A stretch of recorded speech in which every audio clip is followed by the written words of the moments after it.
and it'll be cool.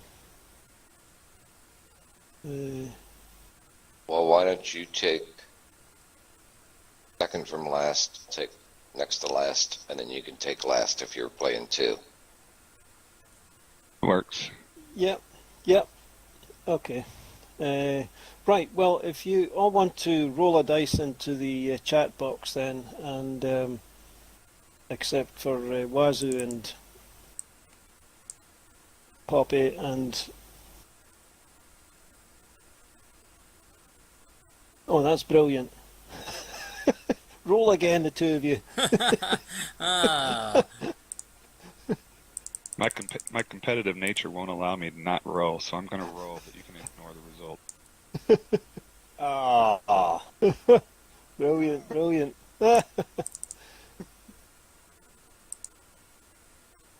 Oh, yes, very good. Yeah. There you go. Excellent stuff. Right, Rob, you rolled an 18, so if you want to pick a character. So what you've got there is you've got Daenerys, a dwarven cleric, Iona is a human wizard, Larrick is a human ranger, Lob is a half-orc fighter, Shadow is a half-elven rogue, and Shaleth is a human paladin. Okay, never played a rogue, so I'll take Shadow. Okay, right, that looks like Orthos.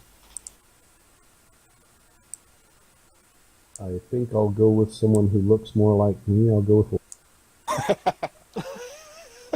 Just because it's the morning. That's as good a reason as any. Right, okay, so Justin, you want to go next then, and then we'll leave Wazoo and Poppy to roll up the rest. Iohana. Okay, just it's a very funny way of spelling Iona. Iona. Yeah. Okay. Right, okay, Wazoo and Poppy, you just... Well, Poppy takes one. Well, I'll go. Yeah. I know the crew you Yep. don't want to take, so I'll grab the paladin first. That's the one I didn't want. That's why I didn't go. There you go then. I'll do the ranger. Okay, Oh, I'm a healer all around. Then I will take the cleric. cleric. Oh well, plenty of healing there. Okay then, so welcome to the Incomplete Breakfast. Just make sure that you've got the player's handbook open in the library modules so that you'll be able to get all the links and everything like that from the character sheets. So if you just go into... You shared it. Yeah. Or do you have to? Yeah, just go into the library, click on modules, and you should see the player's handbook and the data module activation. Just hold down your mouse button and drag to the left, and that'll open the book, and that'll put it into the library for you. And all the links for the character sheets and everything like that will show up for you. Everybody happy with that? Everybody got that? Yes. Yes. Excellent. Okay, so, right, let's have a brief walkthrough for Fantasy Grounds for the people that are relatively new. The main things that you'll be interested in, if you go to the very top right-hand buttons up at the very top there, and the very first one with the cross swords, the combat tracker, if you click on that, that'll open up your combat tracker. Oh, Poppy's not happy, he's gone. Accidentally hit the button. I'll be right back. Right, so open up the combat tracker and leave the combat tracker open, because that's where all the combat takes place, and that's where everything you'll be able to see what's going on in the combat. Now, the player's version of the combat tracker is very straightforward. You've just got a list of players.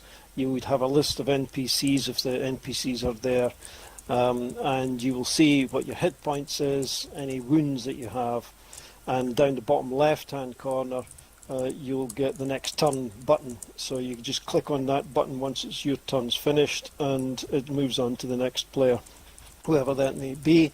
You'll also get some simple information about the wounds of the NPCs, and you should get full information for the player characters how much wounds they have, etc., hit points. But you'll see a very brief sort of description and a colour for the wounds for the NPCs. The combat tracker is where everything happens when we're in combat. The next thing you want to be opening up is the button right beside that called the party sheet. If you click on that and open up the party sheet, in the main tab it just gives you a list of all the players, and if you look down the right hand side you'll see a row of tabs. If you click on inventory, and that'll open up the inventory for you, and that shows you the inventory for all the players. Actually, it might not show you that. It depends on, I can't remember what you see, but there is an inventory there on the right hand side. Items which are dragged into that, you can drag things from your players into that, you can drag things out of that. So it's a way of sharing party stuff between players, but you probably won't need to use it for this game. So that one you should keep. You should keep that. Well, you don't need to keep it open all the time. But be aware that it's there. Now, the next thing you probably want to have a look at is your colour chart. If you go into that top one again and you just mouse over them until you find where it's got a little colour palette. If you open that one up, and you can now change the colour of your dice, which I would actually like you to do, because if you notice up in the very top on where all your portraits are, you'll see a little button, and at the moment all of you apart from Shadow and Shaleth and Iona, you're all black. So if you change the colour of your dice to something which not everybody else has, and then we'll know who's rolling dice and who isn't rolling dice, etc. It also is very useful that, because if we have templates for maybe a area of an effect spell or something like that on the map, then it'll come up in that colour too. So it gives you a good idea of what the different colours are. And obviously with two people that are playing, or the person that's playing two characters, you'll have different colours for each character. So when you switch between them, you'll see that the dice and everything like that changes. So that's the colour palette. And the only other one that really you would need to worry about is the modifiers box. That's the one with the plus minus on it. And if you open that up, you see there's a couple of buttons there, and these are for various attacks. So the idea here is that if it's an opportunity attack, then you would click the opportunity button, then you roll the dice. It tells Fantasy Grounds that that's an opportunity roll, and if you have an effect on you which only works when it's an opportunity, then that effect would take effect at that particular time, but not otherwise.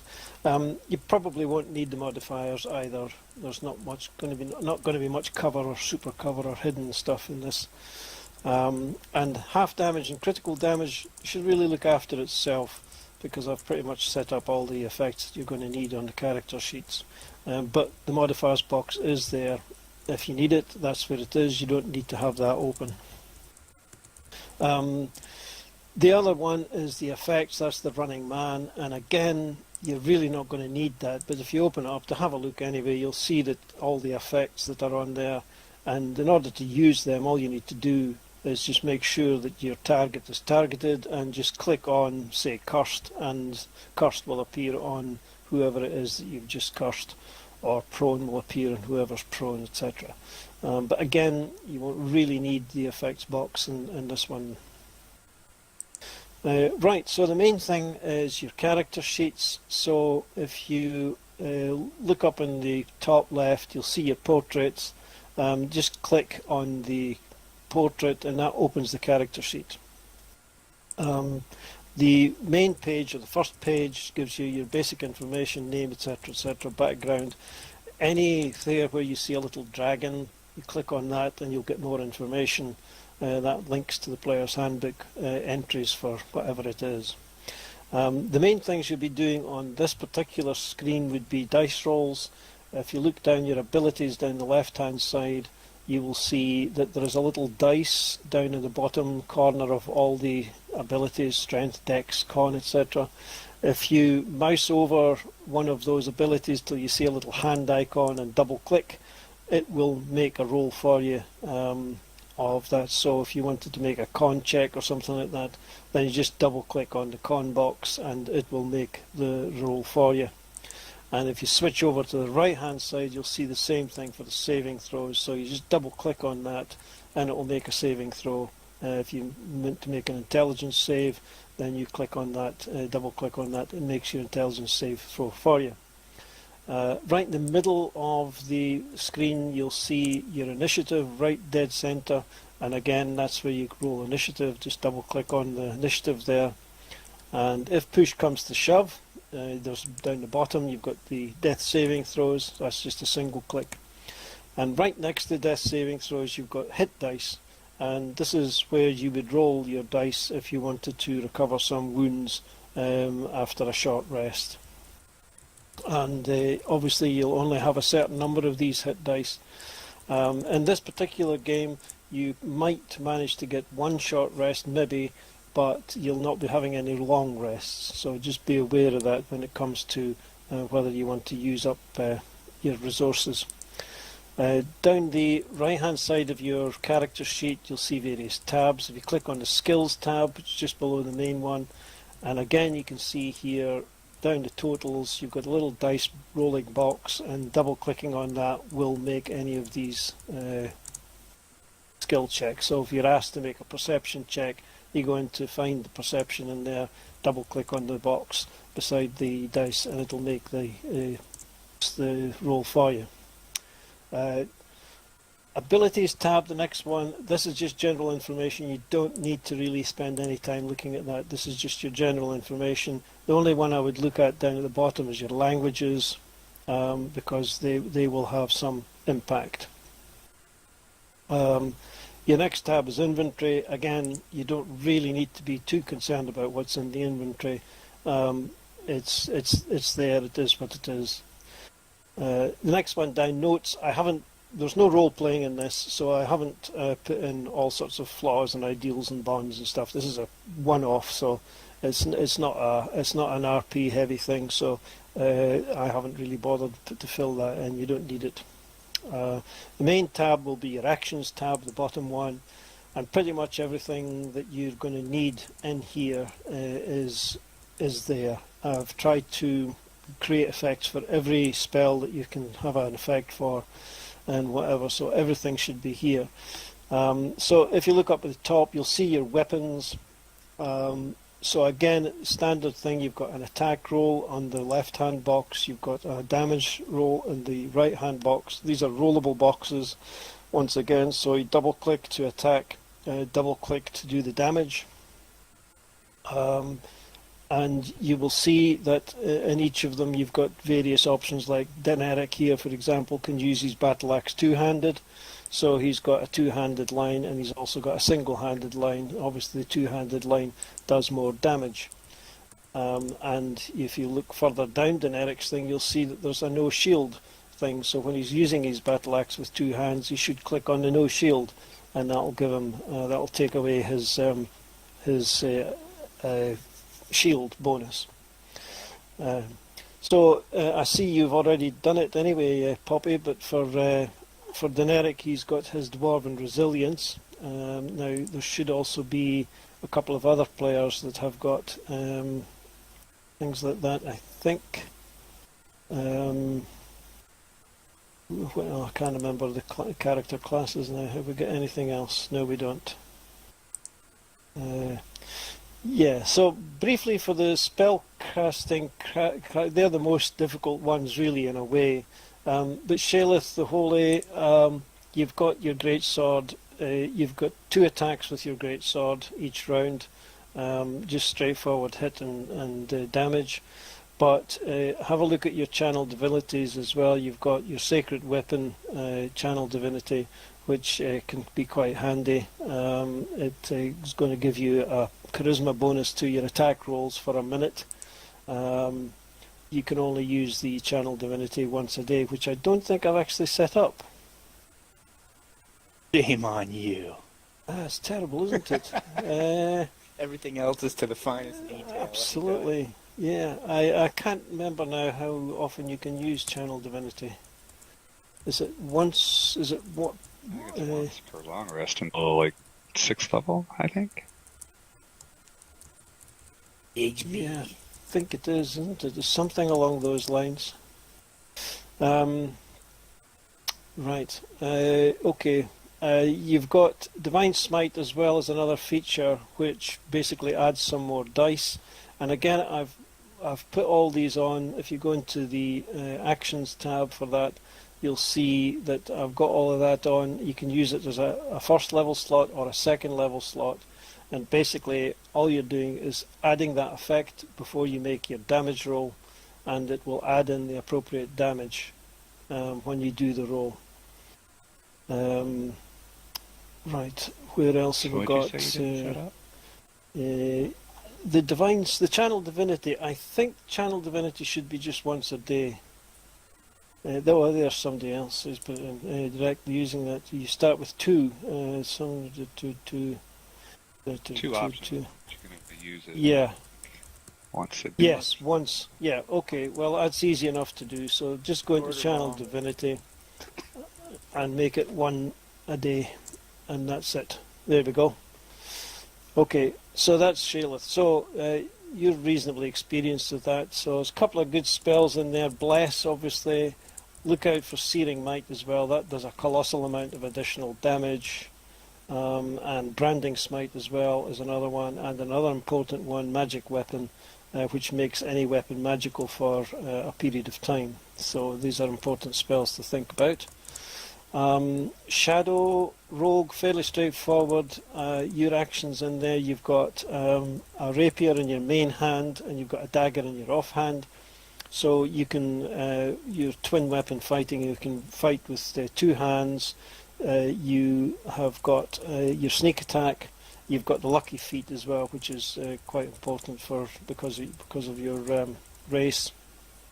I think you've got two attacks with your main hand, and then you've got one attack with your offhand, and you can use your sneak attack. So to use the sneak attack, basically what you'd be doing would be to make your attack, decide that you're going to use the sneak attack damage. If you fulfill the conditions, just click on the little effect. That'll drop the effect onto yourself. Then roll for damage. The sneak attack will add the damage to the normal damage of the weapon, and then it'll come back off you as an effect. Fairly straightforward character, really. There's nothing terribly difficult in it, but what you want to be doing is you want to be rolling either with advantage all the time, or you want to be in an advantageous position to be able to use your sneak attack. Okay. And you will find more information on the sneak attack if you go to the abilities tab, and you will find the sneak attack there, and if you click on that, it'll tell you exactly what conditions you need to fulfill to make your sneak attack. Right, I got it. That's so Lob. Let's see, where's Lob? Yeah, fairly straightforward character again. Giving you the Battle Master thing. So what you've got here, you've got two attacks with your main hand. You've got a short sword in your offhand. You've got the dual wielder feat. So therefore, you're getting the full benefit of all the damage from your strength. And you notice your strength's quite huge. So the Battlemaster maneuvers, you've got 4 of them, and you just tick those off when you use them. Battlemaster itself is just there as an explanatory thing. You won't actually tick anything off of that. But Distracting Strike, Menacing Attack, Trip Attack, these are the main ones. Right. So if you just click on the little magnifying glass, it'll give you open beside each of these ones. It shows you the effect and what's actually going to happen, and you can have a little read of exactly what they are. But we'll come to them there's no point in trying to learn them now. We'll just come to them in combat. But basically, the superiority dice is going to give you more damage. You've got your action surge there, which basically gives you an extra attack. So you've already got 2 attacks with your main hand and 1 attack with your offhand. Your offhand is a bonus action, so if you're doing anything else, then you won't be able to use that bonus action. Where else have we got? Lob, Larrick, fairly straightforward. Ranger, you've got I think you've got the archery feat, sharpshooter feat. Yeah. So you've got the line there for sharpshooter. So if you want to use sharpshooter, make sure that you use the right line. It automatically takes account of the -5 and the +10. You've got your spell slots. You've got Colossus Slayer, which is your main thing, and that's going to give you a bonus of die 8. And again, you just before you roll damage, drop that effect on you, and there you go. Accents North Scotland. Well, all over the place, really. And you've got a couple of spells there. Hunter's Mark, obviously, for Larrick is going to be quite an important one. You want to be using that as often as you can to pop on there. But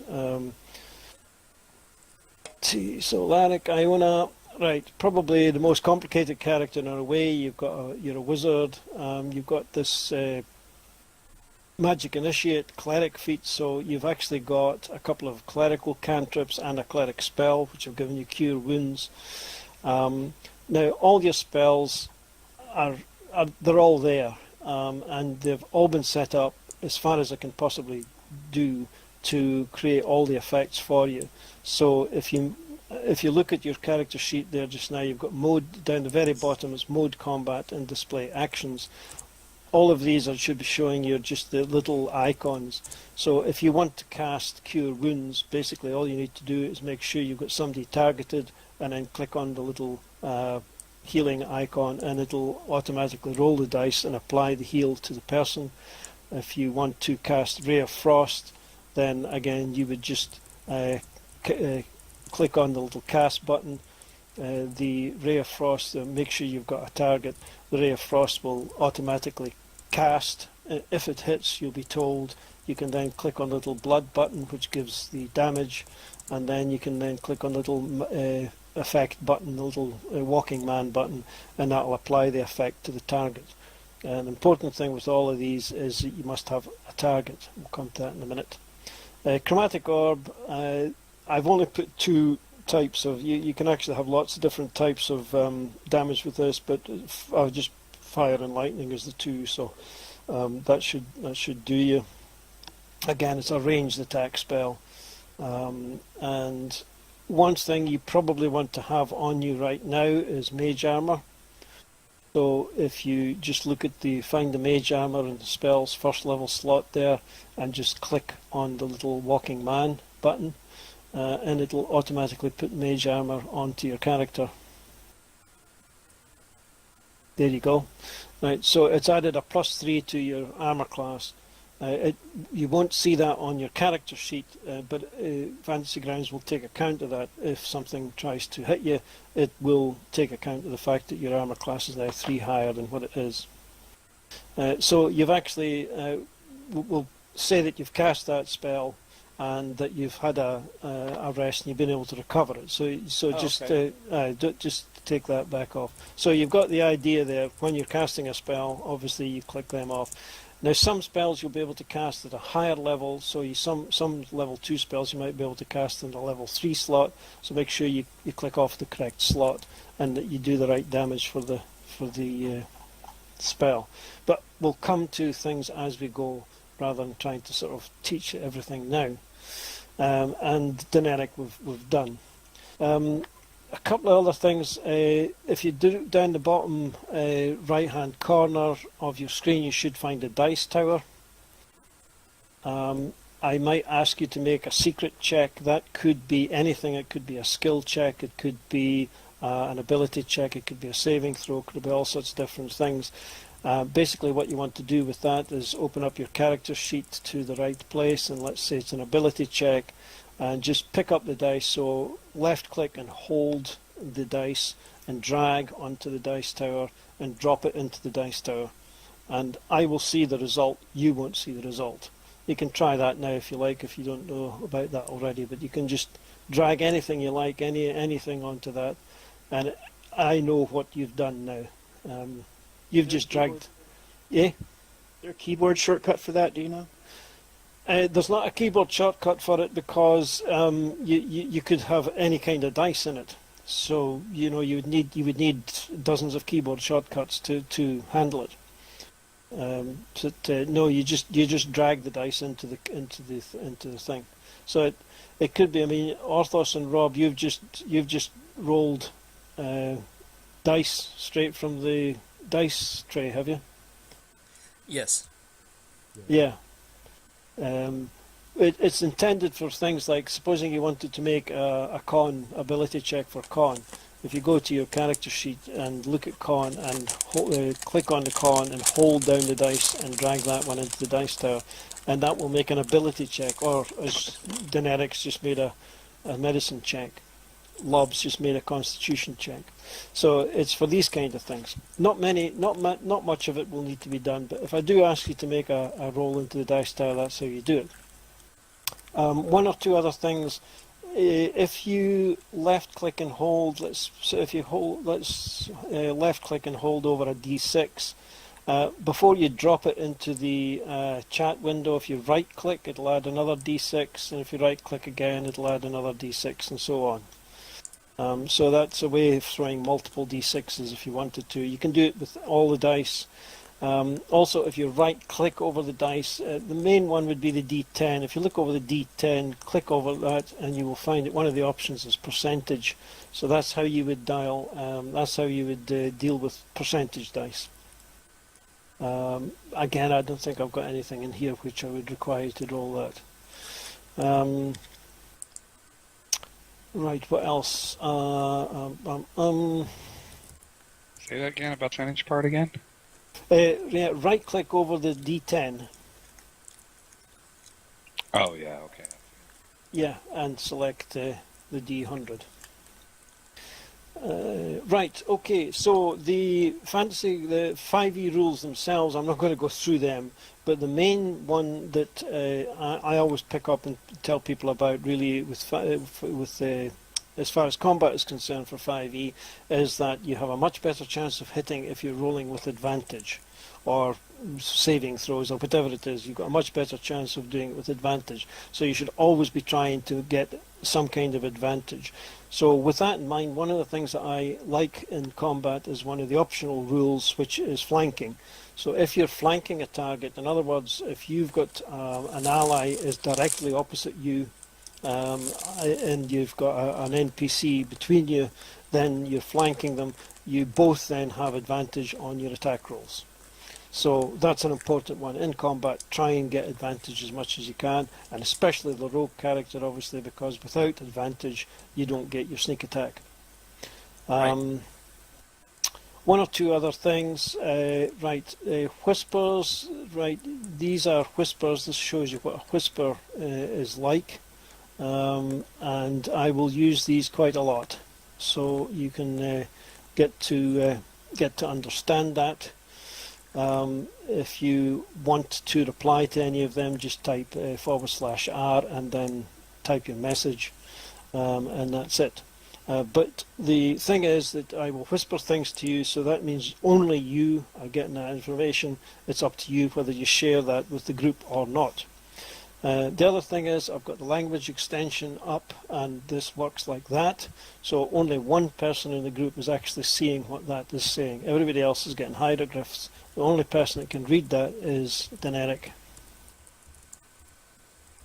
that right? Nobody else can read that? No. Right, I don't. Only Daenerys. Only Daenerys. Okay, so if you see that coming up, somebody can translate it. And again, it's up to you whether you share it with the group or not. Okay.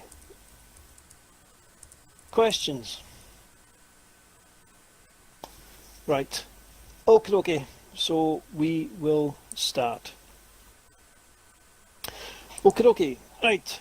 It started because there were no eggs for breakfast. I mean, how can you eat bacon for breakfast without a nice sunny side up fried egg to go with it? That was the least you could expect, wasn't it? I mean, last night you had arrived in this isolated village soaking wet from the rain to find that the inn had only cold cuts for dinner. You had been promised a hearty breakfast by way of compensation, and surely breakfast had to include eggs. But no, it didn't. Apparently young Malcolm hadn't made his usual delivery that morning, so no eggs. But it didn't end there, did it? Oh no. After your incomplete breakfast, you discovered that the blacksmith was too busy to check out the horse with the loose shoe.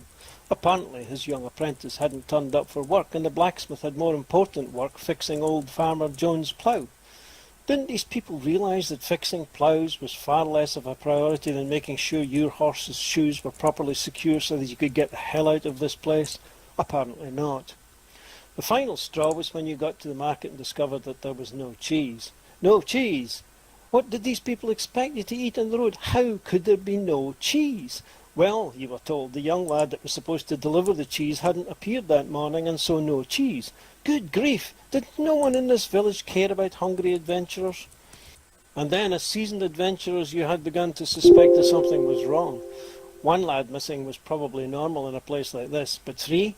And although the innkeeper, blacksmith and market stall holder might not be too worried, someone somewhere must be concerned surely. So since you couldn't get your horse's shoe repaired, and since there was no cheese, you had set out to investigate as good and suspicious adventurers would. And you had discovered that indeed the boy's parents were worried, although because none of them had voiced their concerns to anyone else, no one had connected all three disappearances until you came along. You discovered all three lads were best pals, and all three had received a visit from a robed figure before they went missing. None of the boys had taken anything with them, no extra clothes, no backpacks or food, no weapons, nothing. But each of them had left something behind. In all three cases you found in their rooms a small locket, inside of which was a miniature painting, a portrait of a young boy. Whilst none of the parents had ever seen the lockets before, they did know who the subject of the painting was. Apparently, the portrait was of a young lad named Dojon, who had died in a tragic accident several weeks ago. He was the same age as the missing boys, and all four were often seen together. It was while they were all playing near the river that Dojon had fallen in and been swept away. Apparently, the river ran underground at a point just below where the accident had happened, and the other three boys had been unable to get Dojon in time. His body had never been recovered. By now, your suspicions that something very odd was going on were fully formed. The only clues were the lockets, and so Iona had performed an identify ritual and learned that the lockets were indeed magical. When held in one hand and Dojon's name was spoken, the painting animated and spoke the words, "It is time." An image of a burnt-down house had also popped into her head with an urge to visit it. When you described the house to the locals, they told you it was located a bit out of the village and it had belonged to three wizard brothers, but it had burned down some time ago, apparently with all three of them in it. Not good. Not good at all. So you had set out and found the house and begun a search for clues. You found nothing very much amongst the charred timbers except 3 sets of sooty footprints which led down some half-burned stairs into a basement. And it was while you were searching the basement that the floor had given way, and it was then that you discovered that there was nothing under the floor except 20 feet of emptiness. You landed in a heap along with a cascade of half-burnt timber on a cold flagstone floor. And when you recovered your senses, you found yourself in a dark, square room. Dimly lit from the shaft filtering down from above, and of course you were not alone. 2 toad-like red-skinned humanoids with viciously sharp claws stood slobbering over you, and you knew you were in serious trouble.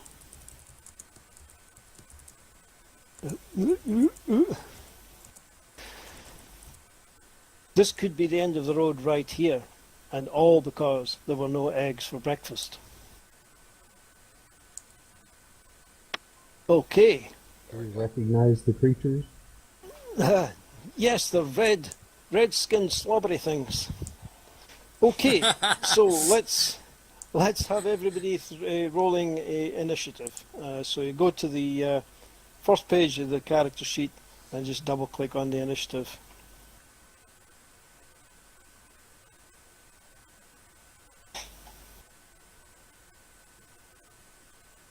Right. Okay, just as an added problem here, all of you are prone. Oh, great. Okay, so we'll just add that effect to you all because of the fall. Okay.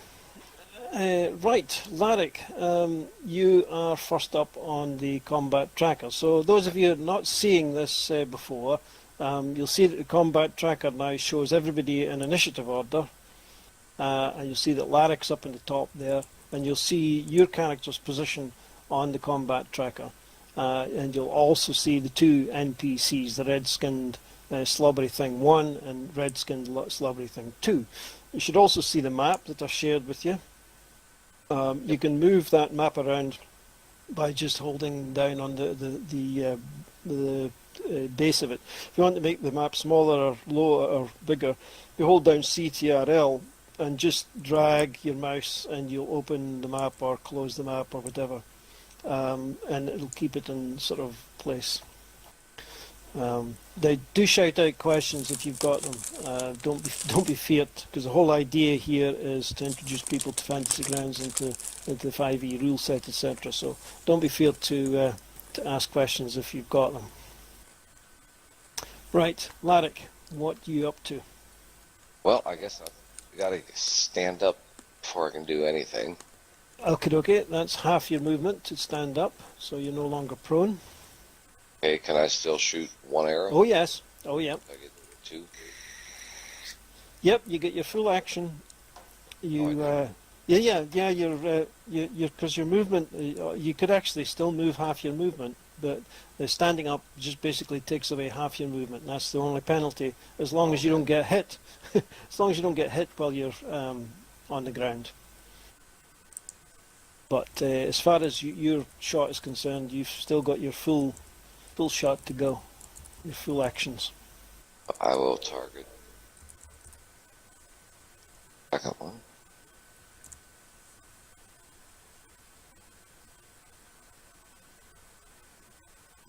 So, for those again that aren't terribly familiar with it, in order to target something, there's a couple of ways you can do it.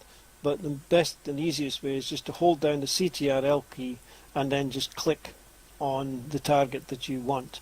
And once you've done that, if you mouse over your character, you will see a line drawn between yourself and the character that you've targeted, and also it will give you the range. So Larrick's in plenty of range for his bow. Okay, that's a hit on the red-skinned slobbery thing. Damage. And you've caused it a fair bit of damage there. And I get another hit. And you get another shot. Yep. Okay, that's another hit. And some more damage. Rolling low.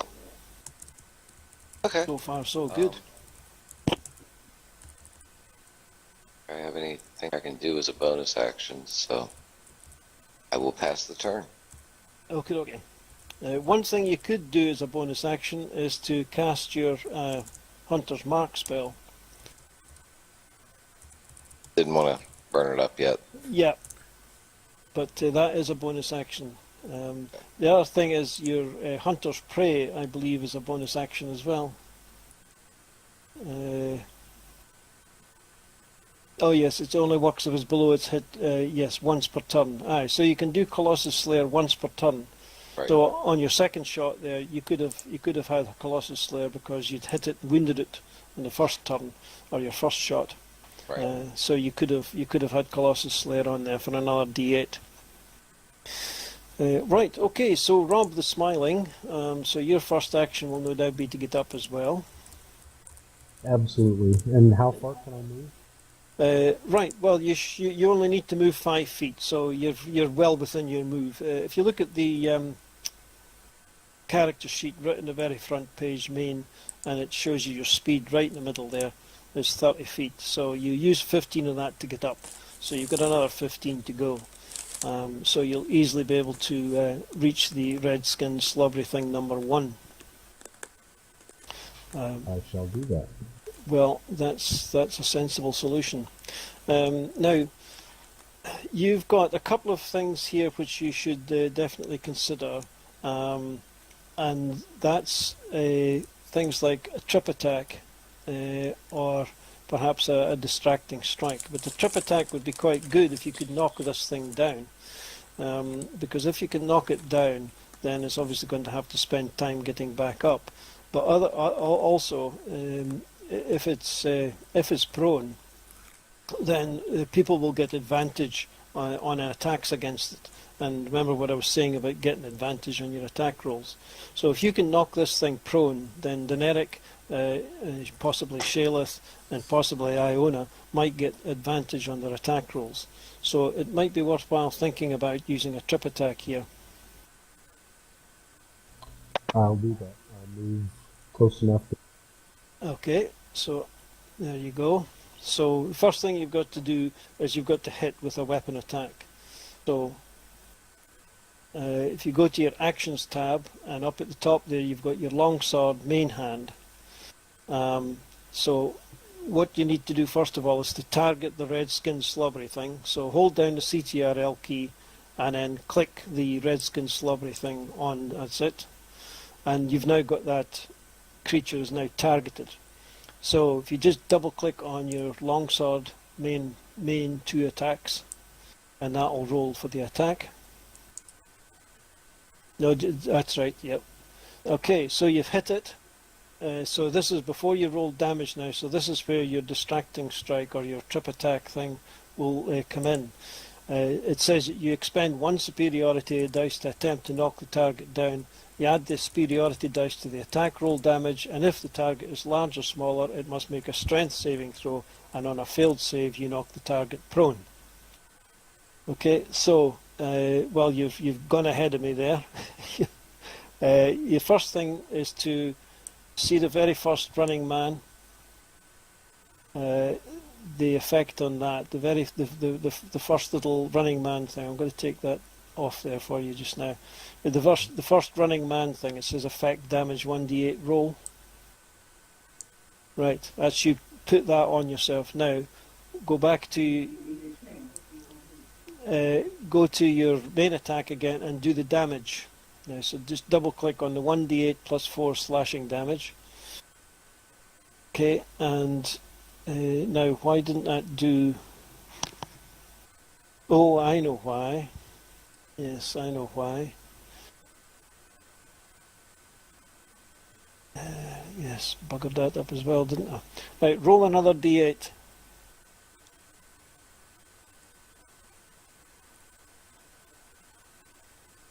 Right, there you go. So you've got another couple of points of damage to this thing here. Right, okay. So it... Right, now click on the cast button to force it to make a saving throw. Okay, so it's failed its saving throw. So now click on the effect which says prone, and there it is. So that red skin slobbery thing is now prone. Fantasy Grounds will automatically now give everybody advantage on any attacks against it. Right, so that was just your first attack, Lob. So you've actually got another attack with your longsword. So just a normal attack this time, just with your longsword. That's there you go. You see, you got advantage on the roll. You see that it automatically rolled 2 dice for you. So you've hit it again. So do some more damage. The 1d8 plus 4. There you go. And you've got one more attack with your short sword on your offhand. There you go. Advantage again. Oh, a critical hit. Nice. A critical hit. So just double click on your damage and Fantasy Grounds will automatically roll all the necessary damage for it. That's a nice roll. So a very good attack, excellent stuff. You have worn down the red skin slobbery thing number 1 to just about half of what you started with. Well done. Okay, that's your turn ended now, Lob. So just click on the little button down the bottom left of the combat tracker, and that moves the turn marker on to Daenerys. Yes, this is where, although I have experience with Fantasy Grounds, I have to be honest and say that I'm not as experienced with paladins or clerics. This is a learning curve for me as well. He's setting up all the excuses now, isn't he? Heck yeah. Well, first of all, I want to stand up. You want to stand up so you're no longer prone. Right, and I'm assuming we round up the movement, so I have 10 feet left. You've got 10 feet left, yeah. Yeah, okay. So I'm going to step up to there where I can actually attack either one. Okay. I like the idea of having advantage. I think that's a very sensible solution. Since I fell, I don't have my shield. No. You'll have your shield and your weapons. Whatever way you want to play it. If you wanted to do two-handed attack, then by all means just go for that and click on the no shield effect, and that will take the AC for your shield off, and now that leaves you free to roll with your two-handed battle axe. Yes, and that's what I'm going to do. I'm going to RP it that I maybe lost control of the shield, or I didn't have it because we were just walking through a house or something. So yeah. I have the shield up or not on. Yep. Now, let's see. Any bonus actions that I would get here beforehand? Yes, you can use War Priest to get an extra attack, but you've only got 3 uses of this, so obviously you want to use it carefully. But yes, okay. you've got your... How you got that out, a separate bonus attack. I got that. No, I will save that. And I will just swing my battle axe with my 2 hands on Redskin Slobbery Thing 1. Okay.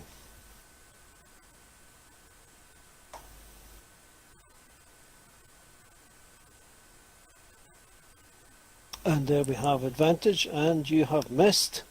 My goodness me. Sad. Indeed. And the dwarf gets angry and curses at his swinging and missing at a prone creature. But I believe that ends his turn. Yes, I don't believe you've got an extra attack in the same way as the fighters and other classes do. No, I think doesn't look like it. Okay, so I will end my turn. Okay. Right, and Now it comes it's to me again with Shaelith. Yes, Shaelith. indeed. So one will assume that Shaelith will stand up and That become is correct. less prone. And in Less this case, I am, 15 feet. 15. Going to step forward because frontliners do what frontliners do. Absolutely. So I moved a little bit farther. So I shall correct that. There you go. Okay. And in that case, now she's a little bit more complicated. Yeah. So your channel divinity is obviously not something you want to burn right away. But you've got your divine smite, which is a feature. Basically, what you're doing with divine smite is giving up a spell slot to do extra damage in the here and now. And it works when you roll to hit, and you just expend the spell slot, and you deal some extra radiant damage. And you've got the possibility here of either using a first or a second level spell slot. And with the second level spell slot, you're going to do 3d8 radiant damage, and with the first level, you're going to do 2d8 radiant damage. And it's nice because you can decide that you're going to use this after you know whether you're hitting, because it's not like it's going to, I'll do this now, and then I'll roll to hit, oh god, I've lost it. So that's one possibility for you. And your other possibilities would be one of your spells, such as Branding Smite or Searing Smite. And Searing Smite is a bonus. In fact, I believe all of these smites are bonus actions. Yes, they are. So as a bonus action, you cast this spell, and it stays on you until the next time you hit a creature. And then you can use the weapon does some additional damage, and the creature can take more damage on failed saves and things like that. And the Branding Smite actually gives you some even more exciting damage. And Branding Smite means that they can't be made, they can't go invisible. It's just not really going to be a problem. So Right, both of okay. those are possibilities. Yeah, that's pretty sweet, but I'm gonna save those. I'm gonna feel like these guys are gonna be well in hand here. I would say. So I'm going to just do my attack. I think Okay, okay. I'm gonna target slobbery thing number 2. Yep.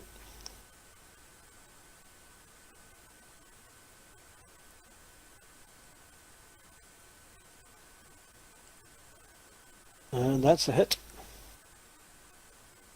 Your great sword, of course, you're re-rolling 1s and 2s here because you've taken the great weapon fighting style.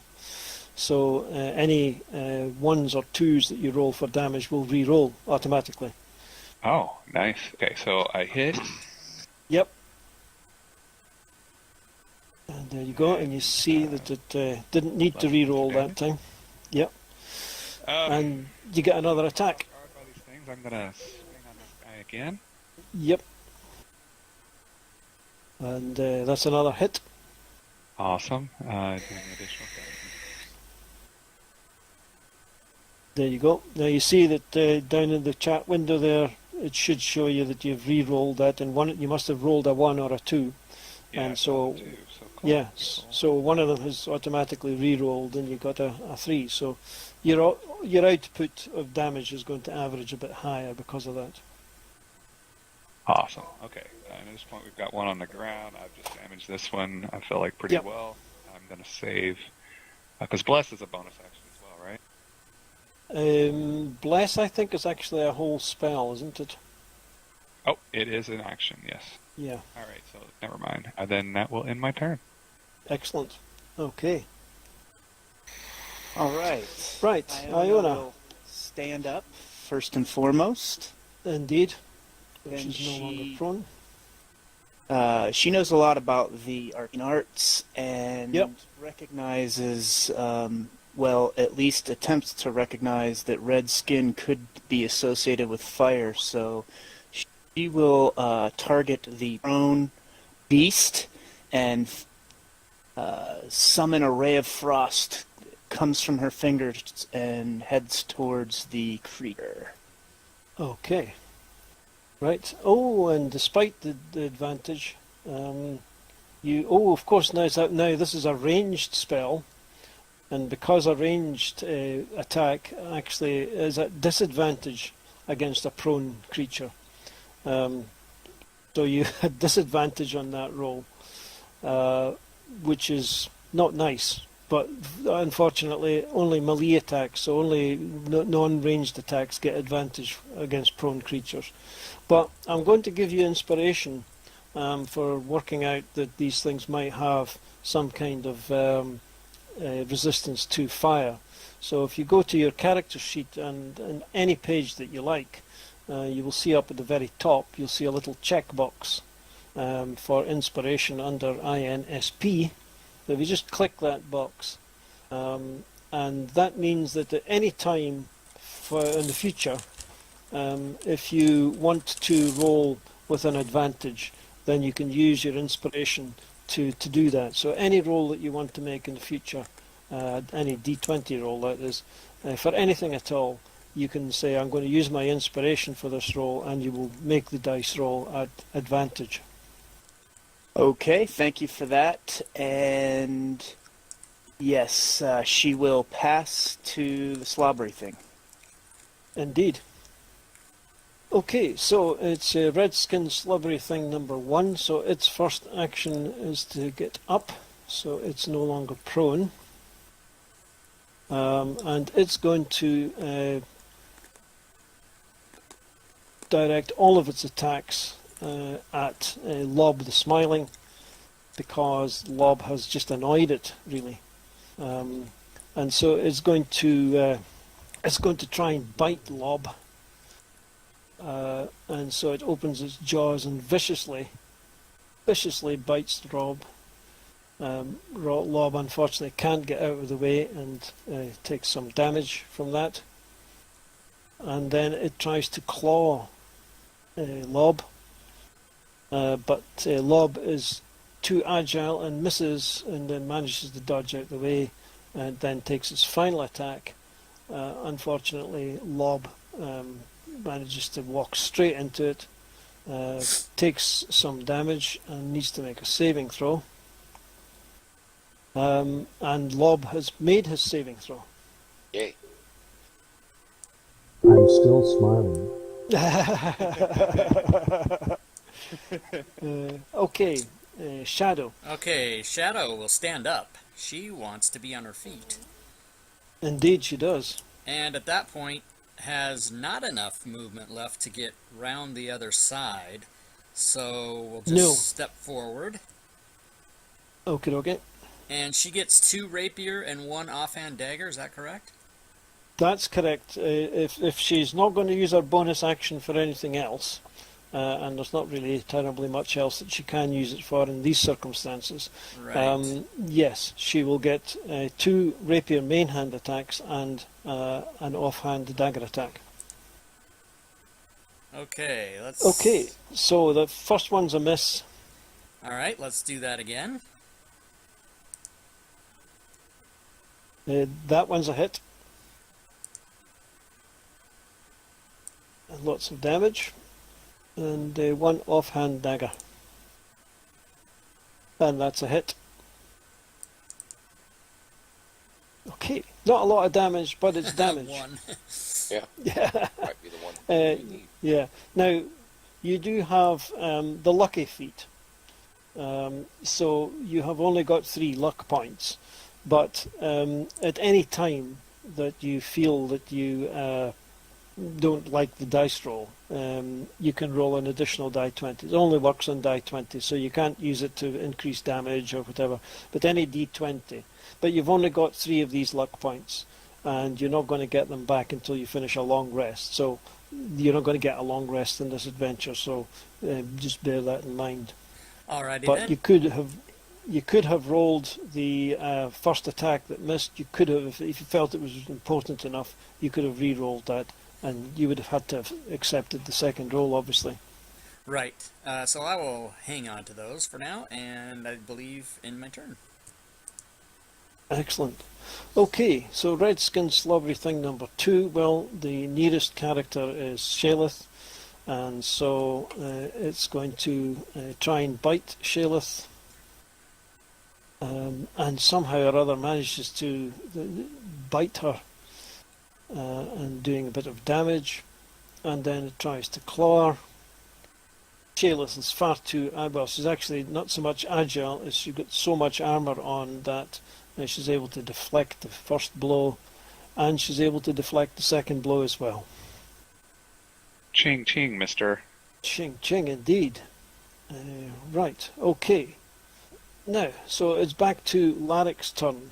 Now, Shaleth, you've been watching these, Iona, you've been watching these creatures carefully, and you've noticed that they seem to be healing themselves. Some of these wounds that they're being caused are beginning to close up. Interesting. I share that Okay. with the party. Indeed. Right. Larrick. Okay. Well, I did my Colossus Slayer, Excellent work. and I will fire 4 shots. Right, your first one's a miss. That should have hit. That's a hit. So drop your Colossus Slayer onto yourself. Oh, it's Just already take- on there. Just click the effect. Oh, is it on there? Oh, right, okay. And then roll the damage, yeah. Don't drop it on yourself until you're ready to roll the damage, because it could go Okay. off when you don't really want it to. Okay, so that was your 2 longbow attacks there. Yeah. Mhm. Okay. Remember, you've got the sharpshooter ability as well. I know that you've just failed to hit, but remember your sharpshooter ability. Right. Because you should be noticing it's not taking that much to hit these things. So they're lowish AC but high hit points. So these are the kind of things where the sharpshooter feat or the sharpshooter ability would come in to its own. Okay. Yeah, I read that wrong too. I thought it was the same damage. Ah, It's see, no, it's not. It's another It's 10. obviously yours. Yeah, Missed the one there. Oops. yeah. It's basically it's -5 to hit and +10 to damage. Okay. Okay, Well, that should do me for that round. indeed. Okay, Lob. I'm going to continue to hack away at the one at number 1. Yep. Okay, that's a hit. Okay, quite a bit of damage there. Oh, and another hit. Nice. Okay, and some more damage. And your short sword offhand attack. And another hit. There you go. Excellent, right. Okay, slobbery thing number 1 is now bleeding from all sorts of orifices. I shall pass my turn. Okay, Deneric. I have a critical question. Yes. You were saying that, excuse me, that you allow the flanking. Yes, indeed. So my question is, do they How have the hell am I going to flank? well, or do these being large creatures? You're going to have a start problem. get across? Yeah, it's the... Over to Yeah. Yes. that right there, would Shadow get Yeah, I'll allow... Yes, I will allow Shadow to get flanking from there, yes. Because it's in a that corner. case, I would also get it at this point as well, correct? Yes, yes. Okay, so I will move there. I would ask that you Okay. move slightly down to leave space. Well, I'm sorry, never mind. The problem is that...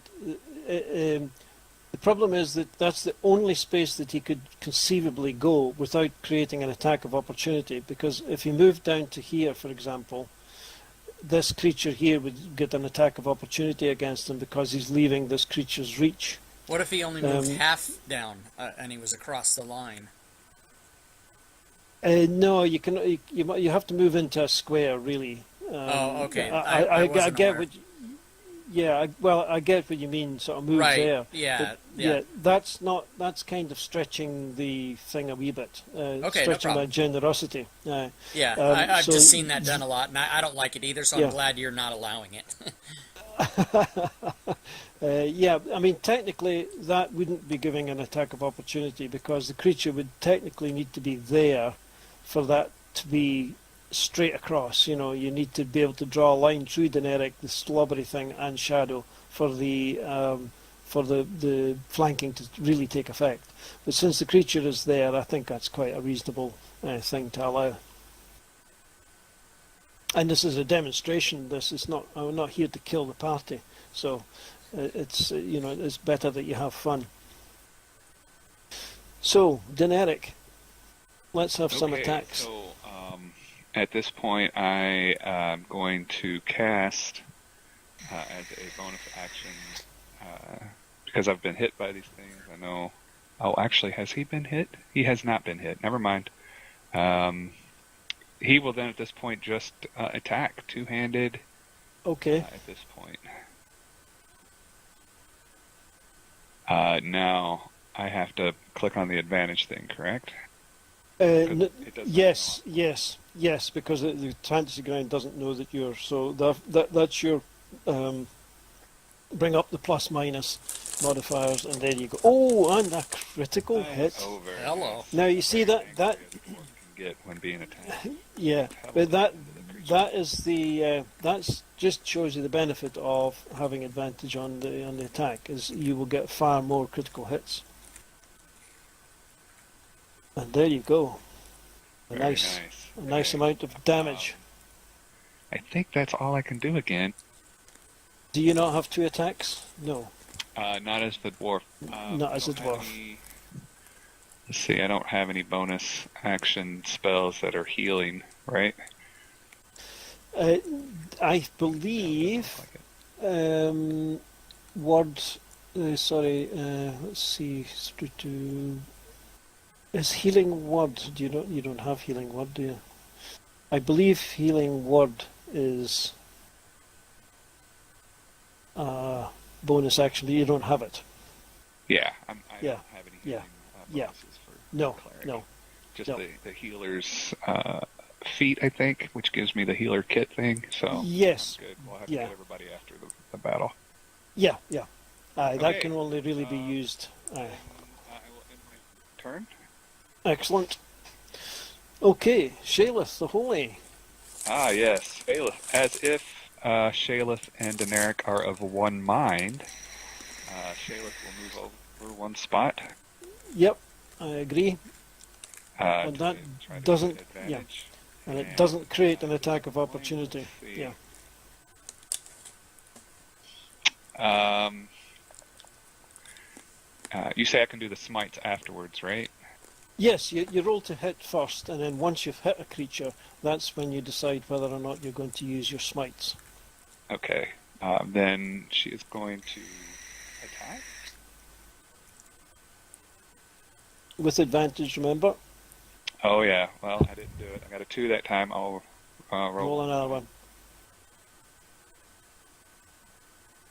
one. You hit that time. All right. Nice. So I am going to. Now is that the featured divine smite? No, I want to do Searing Smite. You want to do Searing Smite. That's a spell. So obviously that's I should have done that before I attacked. no, I don't think so. It's a bonus action, so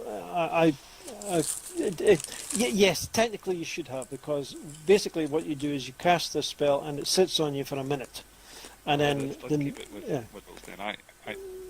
I'll leave it at that, and I'll have to remember the next time to do that at a time. yeah, okay, but you can use divine smite. All right, and I will do that. I will use Divine Smite. Right. Okay. So your first decision is whether to use a first level slot or a second level slot. How many times do I get that a day, though? Well, you get that dependent. You're using up your spell slots, so you've got potentially you could use it 6 times, but obviously it reduces your spells. So if you use a first level slot, okay. So what to do then is drop the effect for first level slot on there, and then roll your damage. There we go. Look at that. Nice. And you see that it's done slashing damage, and it's done the radiant damage from the smite as well, which could be important. Awesome. All right. So I am going to. Now it's an attack action, so it's 2 attacks in that action, right? 2 attacks in that action. Yep.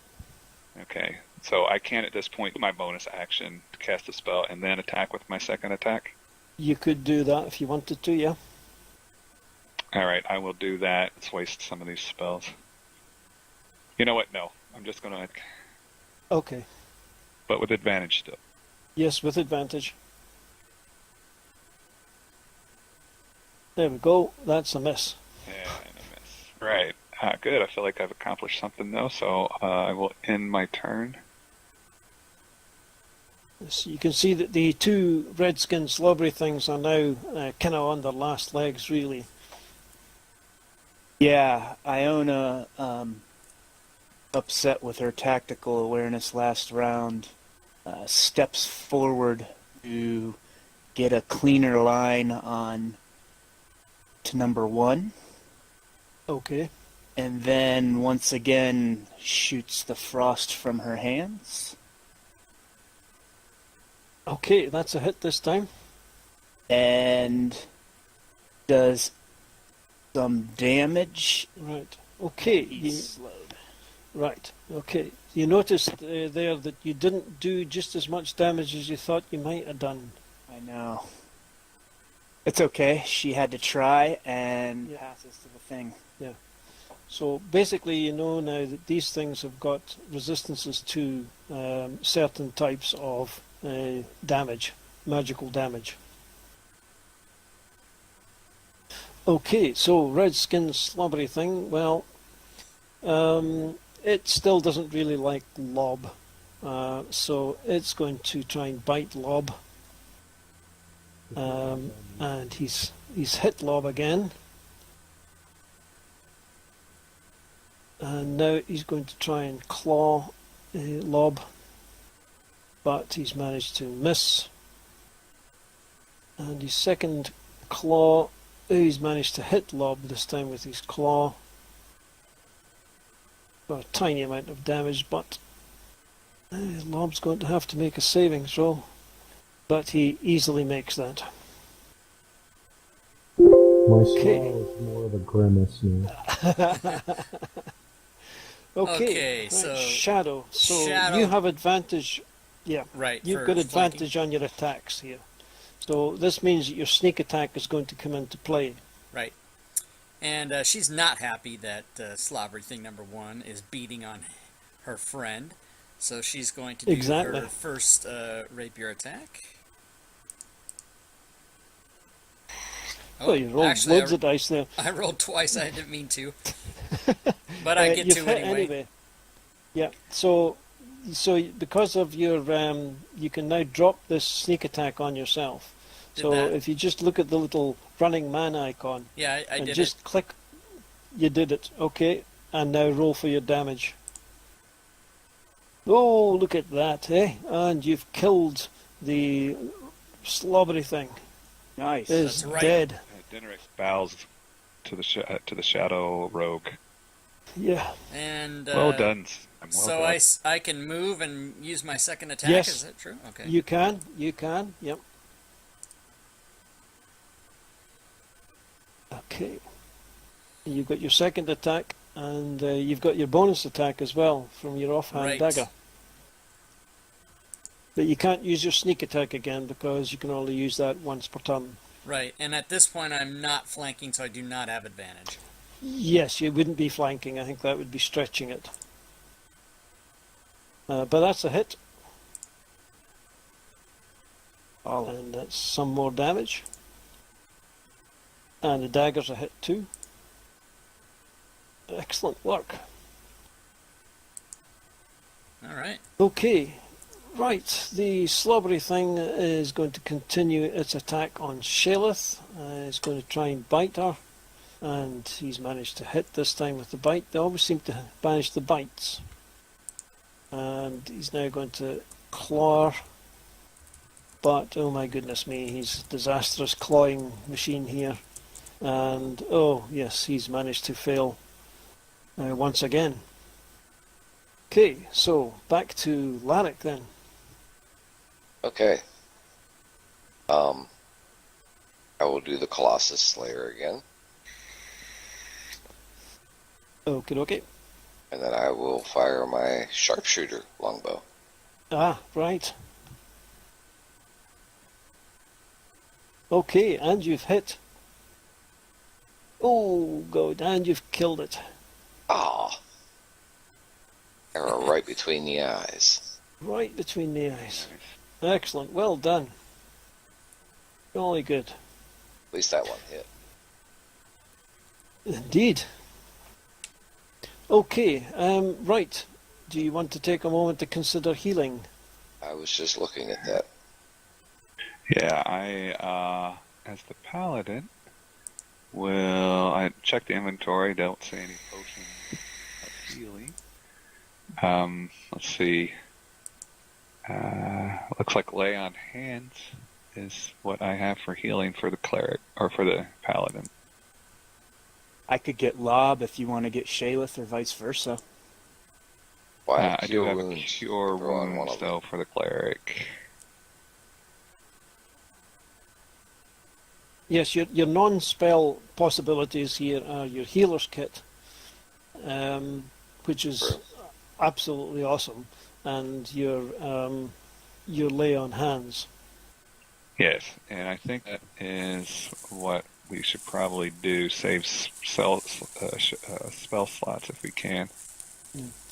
See, the So, healer kit. Dineric will walk over and I use the healer's kit on Lob. Okay. So basically what this is going to do is to heal 1d6 plus 9 points of damage. Wow, that's a good bonus. Yeah, for one use of the healer's kit, each use, and you've got 10 uses. So if you mark off one use of the healer's kit, and you can now, you can only use it on once per person. If you see what I mean, yeah. Looks like Lob and Shaleth are the only two that really took any damage, right? Indeed, yes. All right, so he will use another one. Can you lay hands on yourself? You can. It has to be somebody else, right? Yes, it has to be somebody else. Okay, so Denrick will use another healer's kit on Shaleth.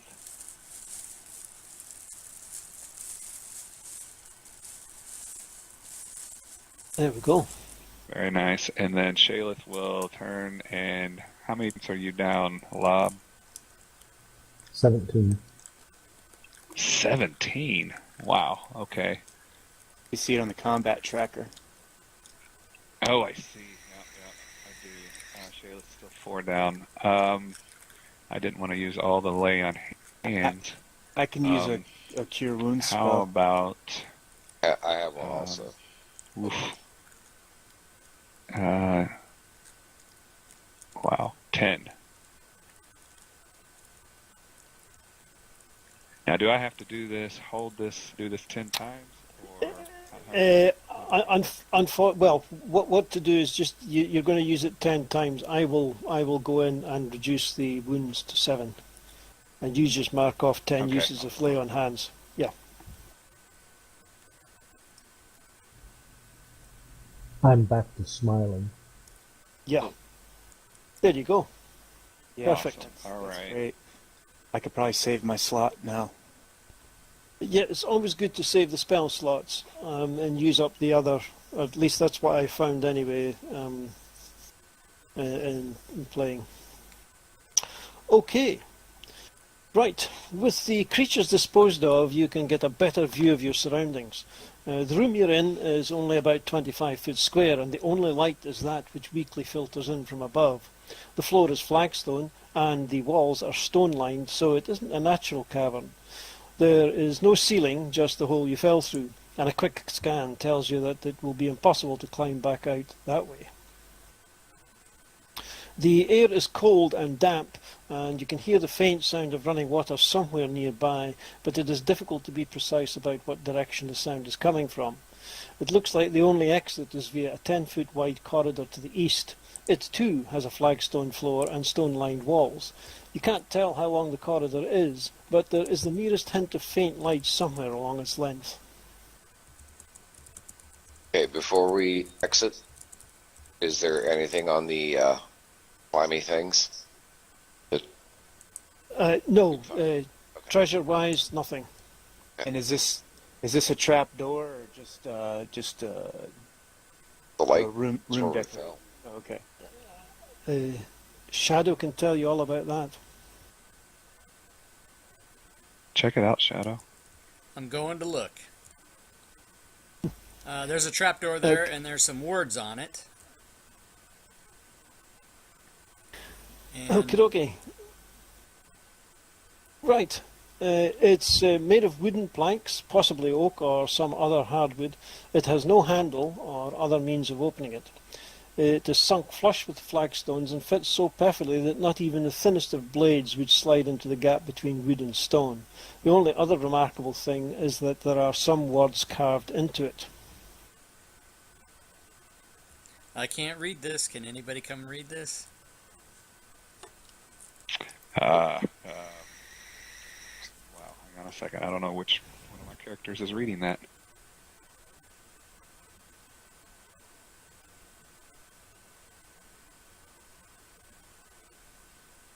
Shayla steps up and sort of reads it out loud.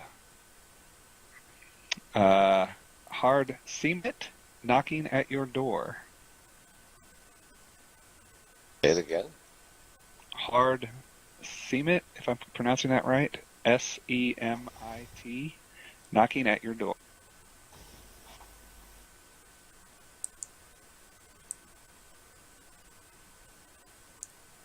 Interesting.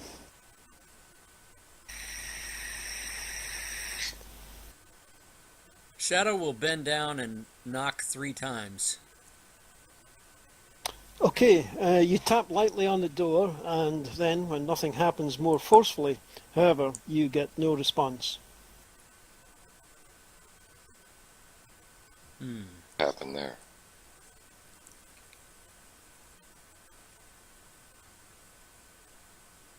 I'll stomp on it a bunch of times really hard. Yep, you could spend all day doing this, and nothing's going to happen. All right.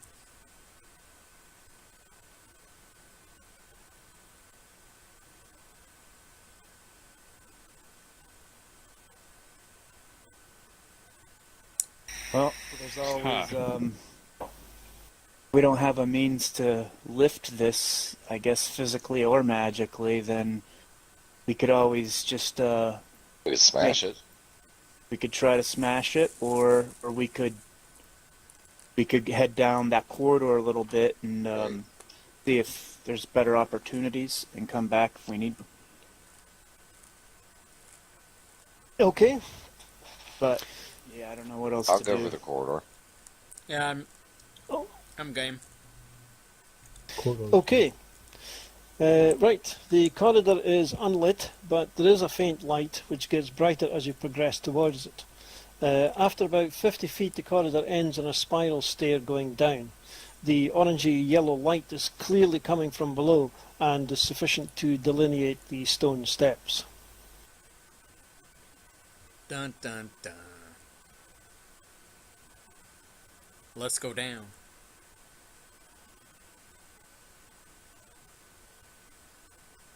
Okay. What's the light level? Henrik offers those that don't have dark vision. If they want, I can cast light.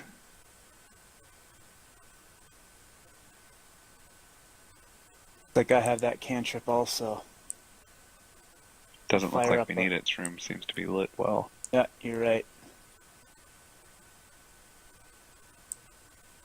Okay, Henrik you grabs, cautiously descend the shoes spiral and stairs. I was a little bit surprised by the dwarf's forwardness, but then follow along. The stairs end in another square room, but in complete contrast, this one is comfortably furnished and well lit by several magically burning torches. The floor is carpeted, 4 comfortable-looking armchairs sit on each side of a square table, and there are a pair of bookcases standing against one wall. In the middle of all 4 walls there is a pair of red velvet curtains. The sound of rushing water is louder here, but it's still difficult to pinpoint a direction. There are apparently no exits.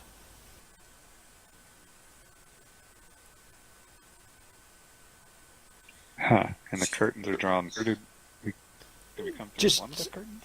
Just for, no, you came down the Stairs. spiral stairs. Oh, The, spiral steps, I see it now. Just for orientation purposes, here north is the top of the map. Okay. Obviously, Anything? some A way to get arcane out of here? magic from the light. I would ask our wizard if. Actually, I don't need to ask the wizard. I have this spell detect magic. Oh, the- first level, but is it also Yep. a ritual for the cleric? I think it's a ritual as well, but the light is definitely magical. It's in the description. Yeah, but I was wondering if the lights are magical, it might be an indication of other magical things in the room. Ah, So right. Try to cast it to see if anything Okay. else hit besides the torches. Well, But it's going to take 10 plus minutes. I didn't know if we wanted to wait that long. Obviously, want to look for May not be able to. but I don't want to trap. So I turned others to a rogue. can. Yeah, others can investigate while you cast. So yeah, I will cast magic to see if I can capture any other magic, maybe magical traps on the curtains or whatever while he's Okay. investigating. All right. So whilst you're doing that, then, what would you like to investigate? Shadow Iona wants to- will.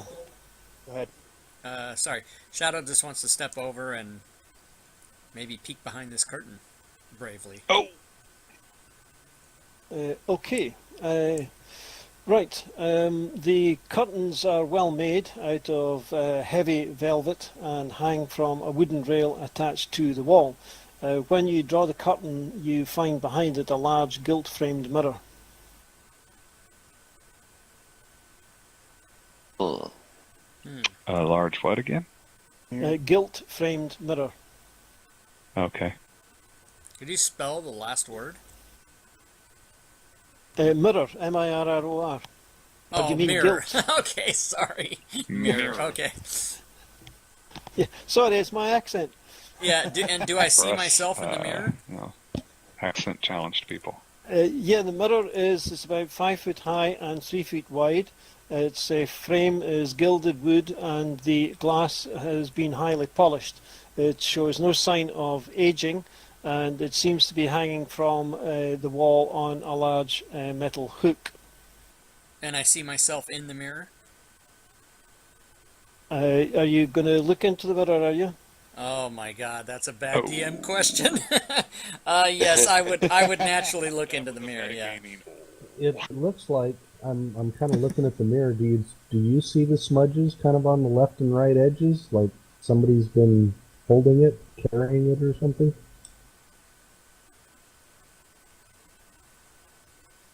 Yep. Oh. Okay, I will shut the curtain, and then I will tell the party there's a book on the table in the mirror, but I don't see it right now. Okay. And Lob has noticed some smudges on the left and right edges of the mirror,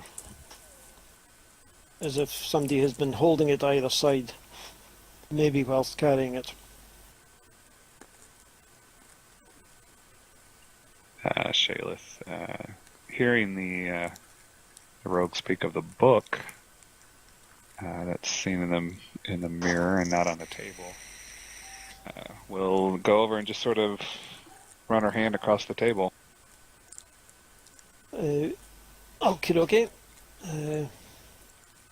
Gotta step away for just a second, guys. I'll be right back. Okay.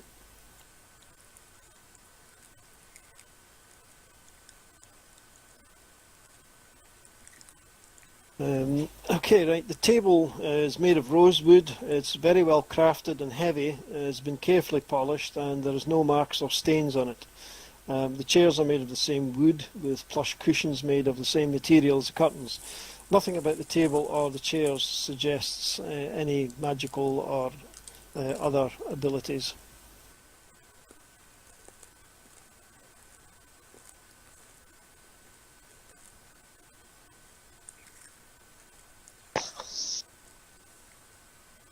Well, I'll kind of pull the curtain aside over here and see if I see anything. Cautiously pull. Okay, right. The curtains are well made out of heavy velvet and hang from a wooden rack attached to the wall. When you draw the curtain aside, there is nothing behind them apart from a large metal hook approximately 6 feet off the ground. Okay. Iona will pull the curtain on the southern wall. Okay, the curtains are well made out of heavy velvet and hang from a wooden rail attached to the wall. When you draw the curtains aside, there is nothing behind them apart from a large metal hook approximately 6 feet off the ground. Okay, sounds like we need to do some mirror moving. Yep. Do I recognize the book? What about on the bookshelf? western wall? It had a curtain also. It's the same as the north and west walls. Okay. The book, well, you don't recognise the book, but you haven't looked in the bookshelves yet. If I go over, I'm going to go over to the southern bookshelf and peruse it. Okay, both bookcases contain 4 shelves of books, each bound in black leather about 2 inches thick, and with the title in gold tooled writing on the spine. They cover a range of topics from fictional offerings to geographical and geopolitical books on Faerun. Most of it looks like it would be pretty dull reading.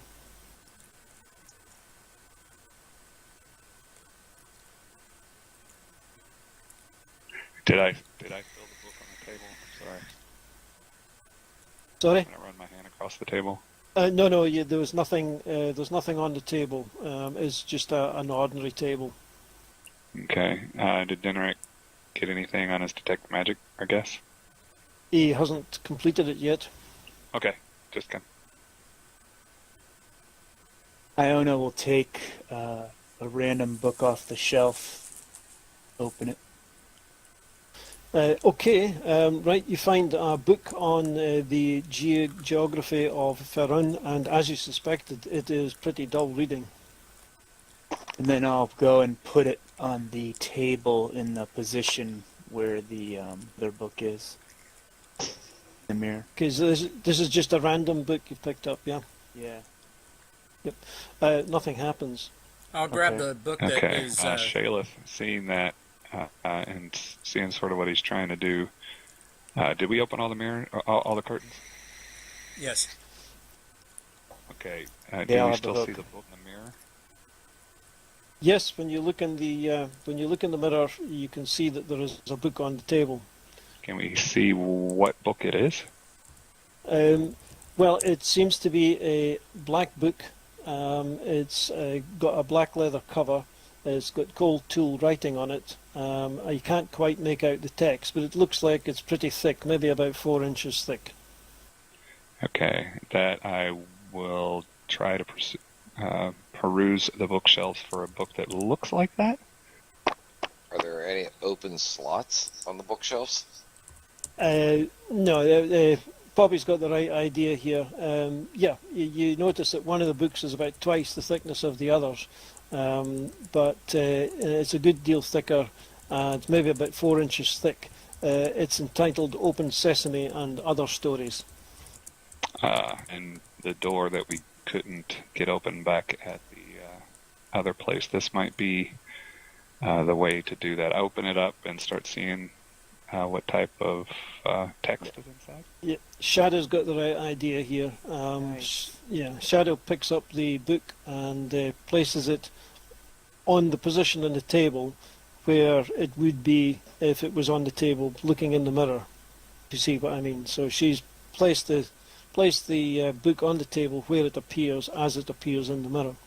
So Shadow, you could give yourself some inspiration for that. Great. Awesome. Okay. So whilst one of you acts as a guide, Shadow places the book on the table exactly where it appears in the mirror. At first nothing seems to be any different, but when you look into the mirror again, it has become slightly transparent, and you can see the vague outline of a corridor beyond it. It looks like you could step through. I like the idea. But can we move this mirror and go a different direction if we wanted to? Because it looks like the mirror's been moved. That might be the way it works. Maybe, but do we have any indication that any of these other sides would be a better choice than the one that's at Or now? why don't we move the mirror, take a look? Let's do it. You wanna do Okay. north wall? Okay, Lob will take the mirror and move it to the south wall.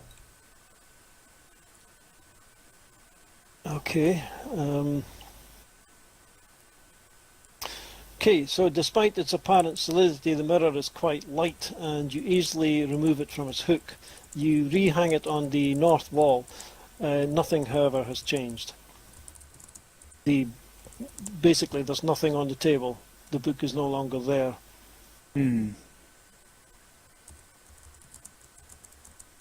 That's interesting. Try another wall. Sure. Try the west. Right. Okay, so despite its apparent solidity, the mirror is quite light and you easily remove it from its hook. You rehang it on the west wall. However, there's no book on the table.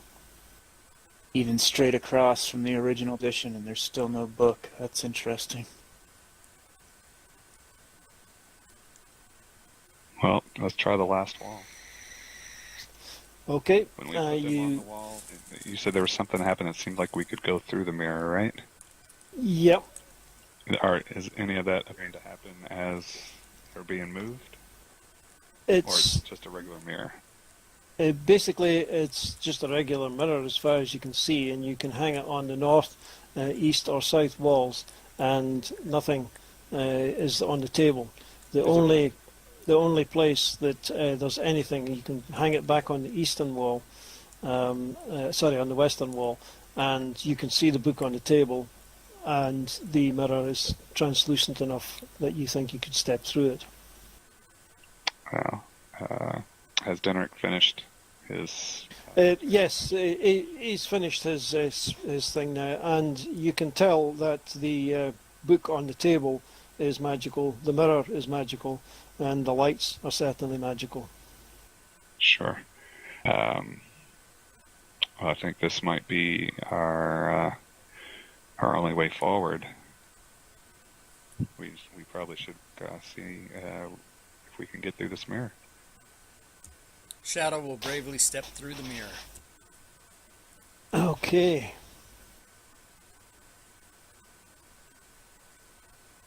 Let me just get rid of this. Close a few windows here. I always end up with far too many windows up. I keep forgetting to shut them.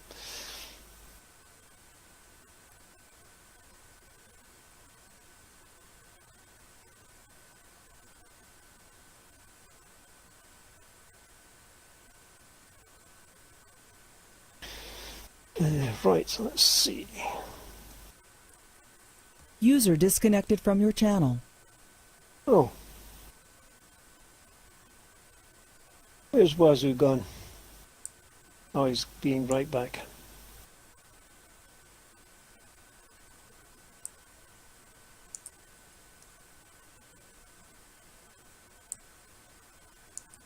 Okay, we'll just wait for Larrick to return.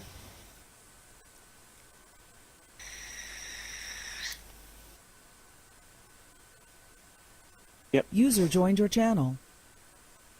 Hello again.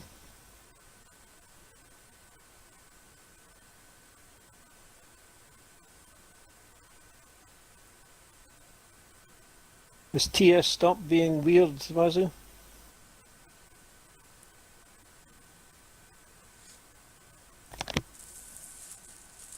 Is anybody hearing me? Oh, I'm yes. hearing you. Yeah, right. I'm not- hearing you. Not hearing Wazoo. No, he's silent. Could be something on the capture. There he goes.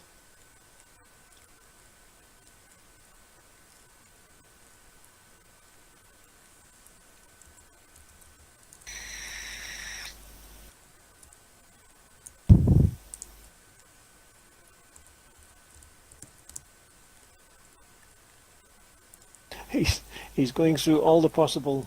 There we go. There we go. Awesome. Excellent. Perfectly clear now. I think my headset messed up. Ah, right. Okay. Cautiously, you step through the mirror and find yourself in a short corridor which opens into another room about 20 feet ahead. Looking back, you can see that the wall behind you is glowing a translucent blue, and you can clearly see the mirror room. It looks like you haven't been cut off or transported to somewhere horrible, and that you'll be able to return to the mirror room easily. The room ahead was clearly a bedroom. Soft, magical lighting glows from the ceiling. There's an open closet containing robes of various colours, most of them seemingly having been nibbled on by something. A wooden armoire sits in the opposite corner, and a large rug, also showing signs of considerable chewing, covers most of the floor. In the south wall there is an open door, and you can see a toilet beyond it. And there's also a damp breeze flowing in from that direction, and the sound of rushing water is quite loud. Between the wardrobe and the armoire lies a bed. There are no sheets or blankets on it, but there is a corpse. Youch. Fresh corpse or mummified? Yeah. What is the state of the corpse?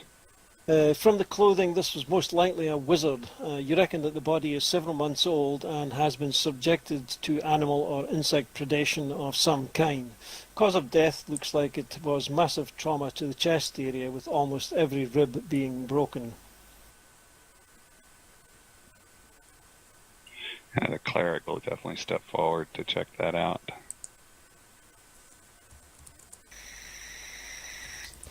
Yep, well, you can see that the ribs have been broken disturbingly from the inside. From the inside. From the inside out? Yes. Oh. Yeah, alarming. I tell the party that. Wow. So there's a hole, or it seems like the chest is bulged out and broken? Oh, yes, every rib's been broken. Something has clawed its way out from inside. Well, then at that point, I immediately begin to look around for any evidence of this creature that could have ran or where it might have gone. Well, you don't see anything in the immediate vicinity. There's nothing apparently here. Anything on the ceiling? No, there's nothing on the ceiling. There's some magical glowing lights emanating from the ceiling, but no beasties. Check the armoire out, maybe? Shayla will walk over and check out the armoire. Okay.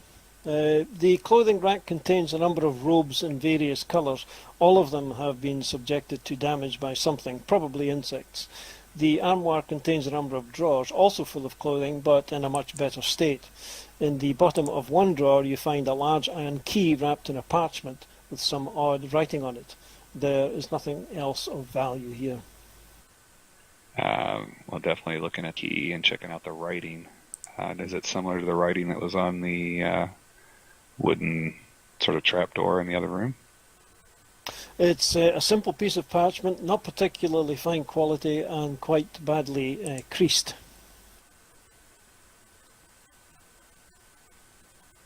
Well, I hand it around to the party to see if anyone can read it. I can't. Shadow doesn't know. I can.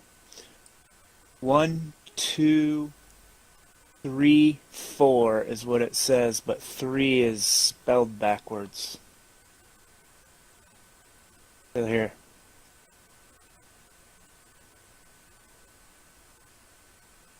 Are there any mirrors in this room?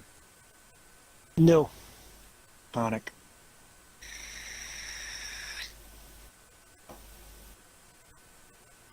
But with 3 being spelled backwards and mirrors being involved, there'd be something to it.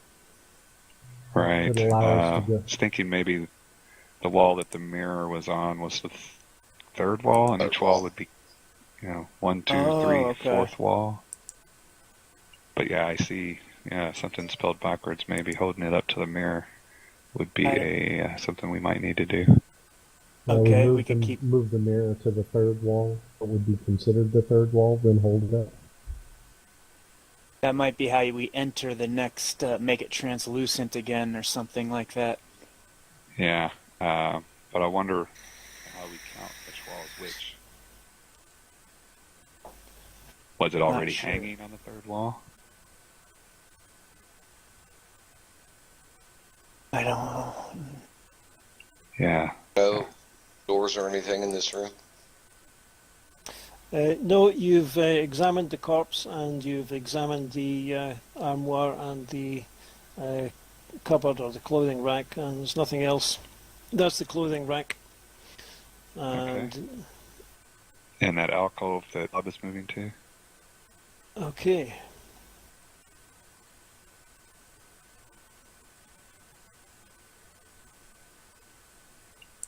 Toilet.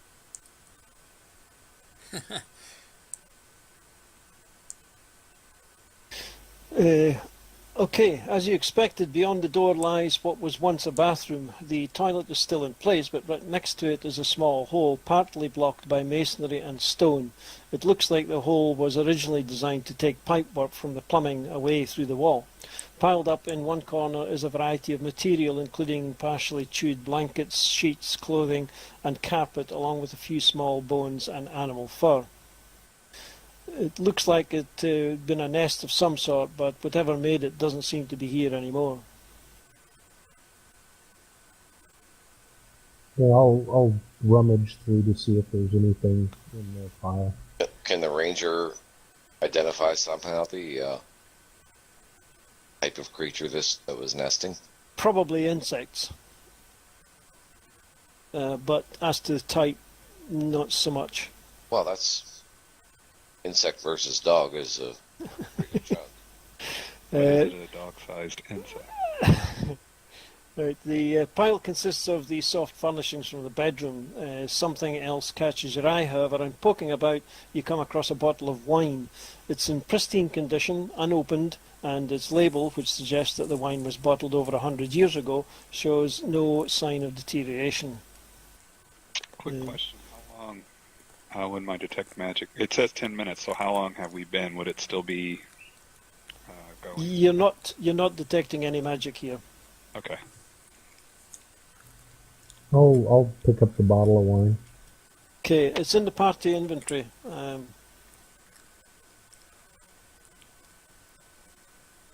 How small is this hole that leads out?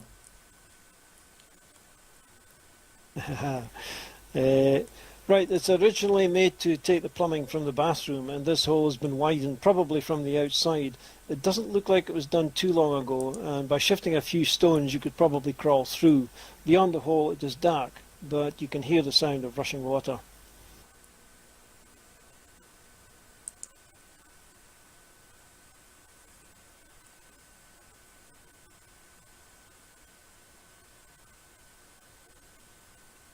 Hear the sounds of rushing water behind the hole in the toilet? Yep. It's probably where the pipes dumped the sewage. Kind of flowing river. Yeah, how much water does it sound Hard. like running Very back there? good.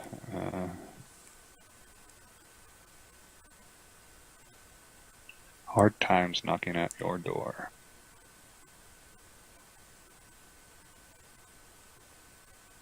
Okay. Yeah. Interesting because both of those messages had exactly one word. 3 times. Times 3. Maybe all the backward words, or we need to find something that Do we think we want to complete a sentence. go back and Maybe. try these mirrors again? Go ahead. I think, is there anywhere else to go in this area? We flush out this area before going back? Yeah, let's thoroughly investigate. Well, we can crawl through this hole. I think it's big enough, but Where's the hole exactly? Is it to the right or left of Lob? It's right in front of you. Okay. Is it big enough then for everyone, or does it need to be someone of Denrick's in smaller size? You could clear the rubble to make the hole bigger if you wanted to. Could be that, and it's the way in or out for the nesting creature too. Just be aware in case something happens. Sure. Yeah. I'll take a look, Denrick. We'll take a look. Okay. Reshare the map and get it for some reason. What, you haven't got the map? No. It's you click on Did the we images say we are and in maps stonework and Oh, all it areas? is that one still? Okay. Yeah. Is there a way to trying to figure out how my history check might help in this scenario? Okay, you clear sufficient. Let's see, let's get you through here first of all.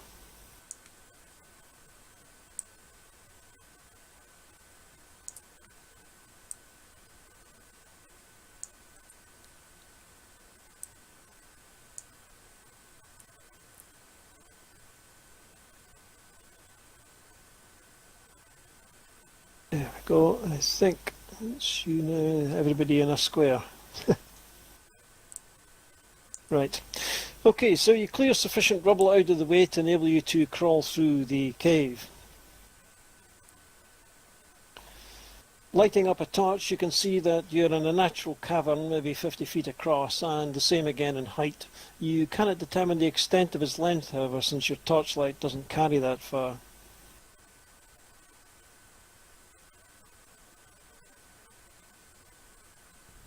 I'll move forward into the cave a little further. Yeah, Denrick will go as well. He can see in the dark. Shadow has dark vision.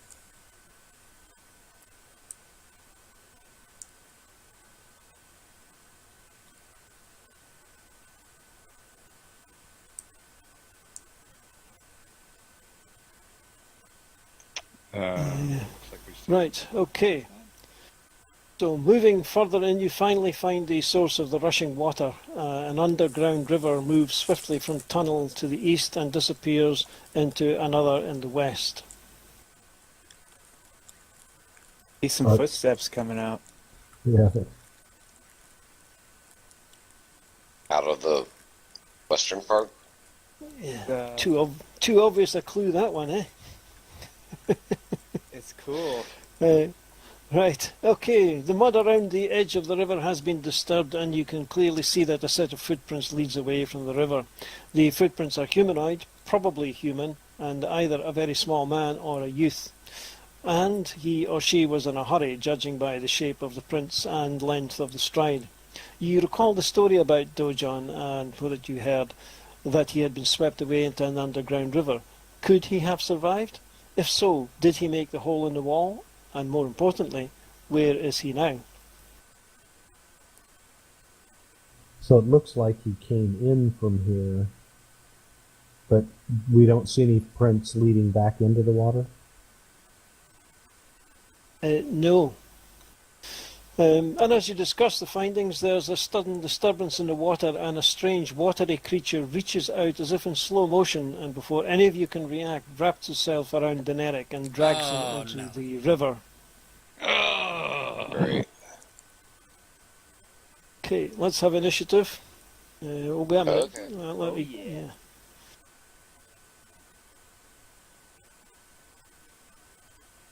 Wow.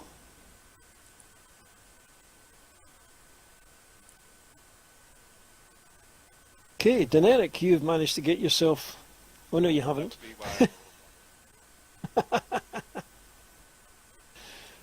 Okay, Shaleth, you're going first this time. All right. Seeing my good friend Deneric, who led me through the darkness, right there, I will. Oh wow! Instinctively attack the creature who's trying to take the dwarf. Okay. Right. As you take a step forward to aid your friend, another of the strange creatures looms up before you and attacks. Of course. But you can carry on with your attack on watery creature number 2. All right. So in that, I'm going to cast.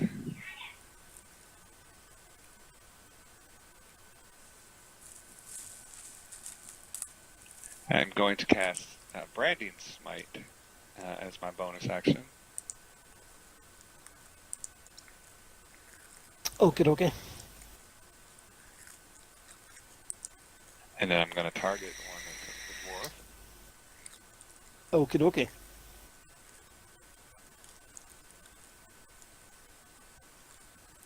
Okay, that's a hit. All right. Since I have the effect on there, it will do it automatically, right? Indeed it will. And this is what I get from not targeting ahead of time. Oh, did you not target it? There we go. There you go. Damage over to it. Excellent. And then I will hit him again.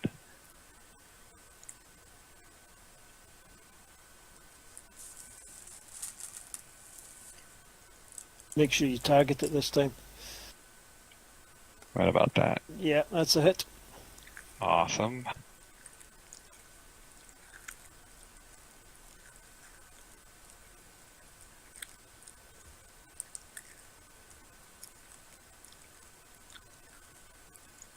Okay. And I think that ends my turn. It does.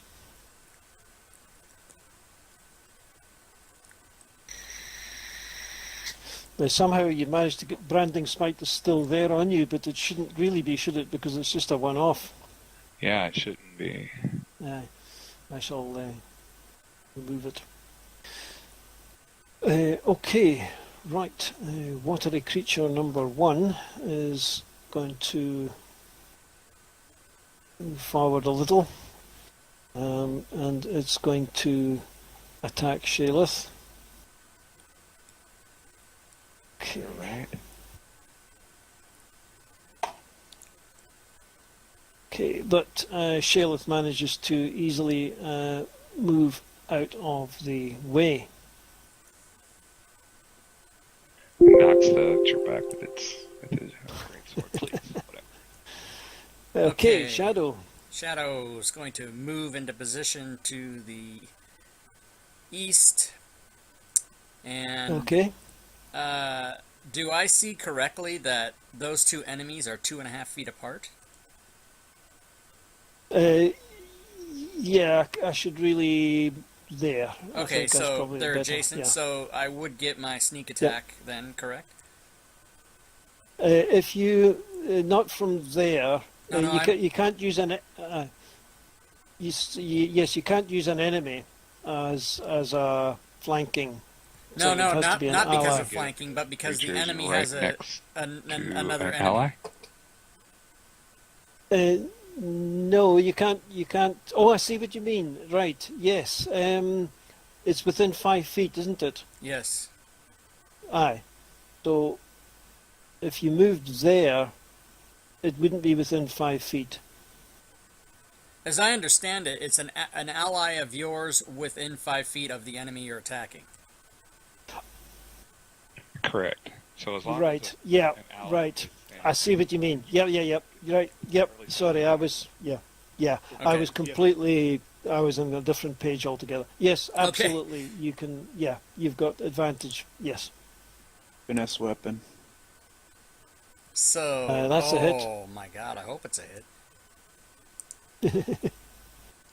Now you get your sneak attack damage. You haven't rolled your sneak attack.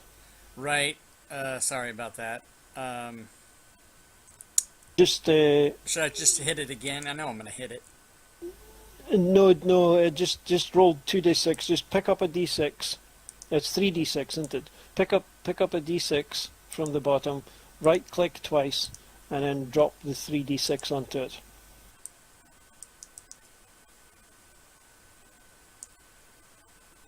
That didn't work. Okay, hold on. Keep holding down the left button. Yeah, while I you're did that. dragging, It's and just then- I dropped it in the map, not the combat tracker. So that's number 2. Yeah, you can drop it onto the creature on the map. As long as you can see it, you can drop it onto the map, or you can drop it onto the combat tracker. Yeah, neither one is working. How about I just I got to roll. Oh, you got to roll it first. I see. Yeah. You can roll it and drag the result. Aye. Maybe. Yep. Yeah, That's it. That number over creature should work. Yeah. Drag that over to the creature now. And Yeah, drop it on it. It didn't work. I drug it on the combat tracker and the creature. That's DM interesting. might have to drag it to the wound box.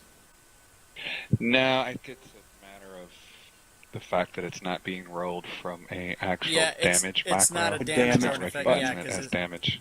it was Got my it. mistake for not applying the sneak attack effect. No, that's cool. I like to see the little nuances of the tool.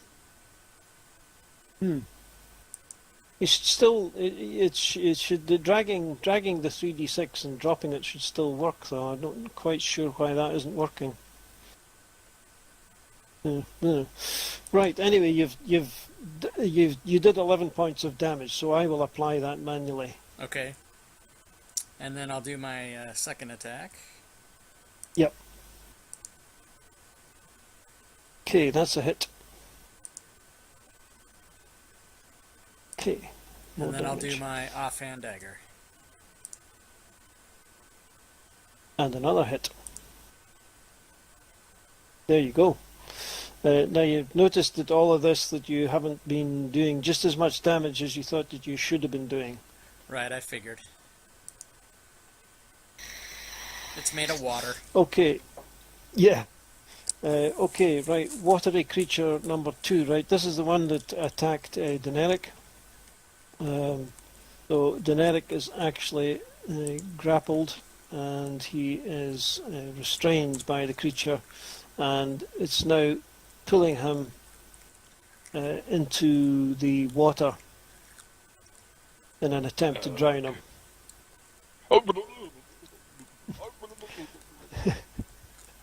Okay, Lannick. Does he suffer opportunity for moving? Daenerys, no. No, I mean, Shadow and the creature Shayla? went out of 2 people's range. Oh, I see what you mean. Yes, it probably would. Well, Shayla is definitely interested in looking again if it's given the opportunity. Yeah, okay, so Shadow and Shayla would get opportunity attacks then. And in this case, it's just 1 attack, right? It's just 1 attack with your main weapon, yeah. Okay. That's a hit. Okay, now here's the thing. With opportunity attack thing, do I just click it and then roll the attack? Just, yes, in this instance, just roll the attack. You can either just drag and drop the dice or do it as a normal attack, because there's no effects which are going to be affected here. That's a hit.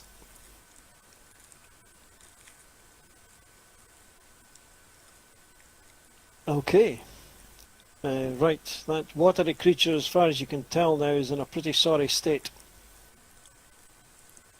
Okay, Lannick, it's you. Okay. Yes, I will target water creature 1, so I don't have to shoot through. Yes, that would be quite a penalty, I would think. Try the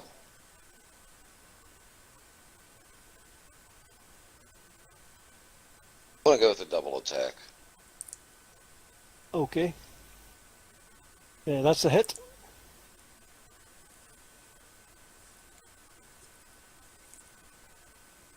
Okay, that's another hit.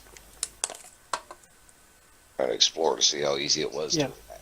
But Yeah. Okay, so you can Okay. tell now that you know you're hitting on relatively low dice, so your sharpshooter ability may be worth kicking in here. well, I wasn't hitting on that low a dice. I rolled a 20 and a 28. Well, that's still relatively low. No, the numbers it's 11 and 11 and a 19, I suppose, but 11 is a fairly low. Yeah. But yeah, that's kind of what I was trying to find out about. Yeah. Okay. Really wounded. Don't think there's anything. Is there anything I can do to help out the dwarf? Do you think of, or anybody can think of? Kill the creature. Killing the creature is about. Yeah, that's the obvious one. I'll pass on. And this is what you hear. Yeah. Kill it. Okay, Iona. Iona isn't as robust as the other characters, so she will actually disengage and step back 5 feet from the creature, Okay. promising to do more and passes to Lob. The dwarf's eyes bulge. Where are you going? I can't see Okay, a rock so- where I can get directly next to the one with our dwarf. Well, actually, because of the way that the rules of opportunity works, the opportunity attacks. If you moved there, that's not giving an opportunity attack, and neither is if you move there, or there, or there. The opportunity attacks means when you leave their reach. So if you moved, say, there, and then moved there, you would be moving out of the reach. But because moving there to there to there to there is not actually moving out of the creature's reach, you don't get opportunity attacks. And you can even now then come round here, and you would be in a perfect position to have an opportunity attack, or at least to have advantage on the hit roll, because Shaleth is directly opposite you. So that's what I would do. How deep is the water? It's not deep enough that it's going to affect the combat, I've decided. Okay, well then it's not globally goop that he's speaking. He's just saying, kill this creature. Yeah. I thought he might be sort of underwater. I could make it difficult and say you've got disadvantage because you're knee-deep in water or something like that, but let's not. I'm sorry to give the DM ideas. My bad, guy. So, Lob, you're going to be rolling this at advantage, so if you bring up the plus minus, the modifiers thing, the modifiers button, and click on the... oh, where's the modifier? No, sorry, forget that. Down the very bottom left-hand corner of the screen, you'll see two buttons, Adv and Dis. If you click on the Adv before you roll to hit, and that will give you advantage on the roll. Okay.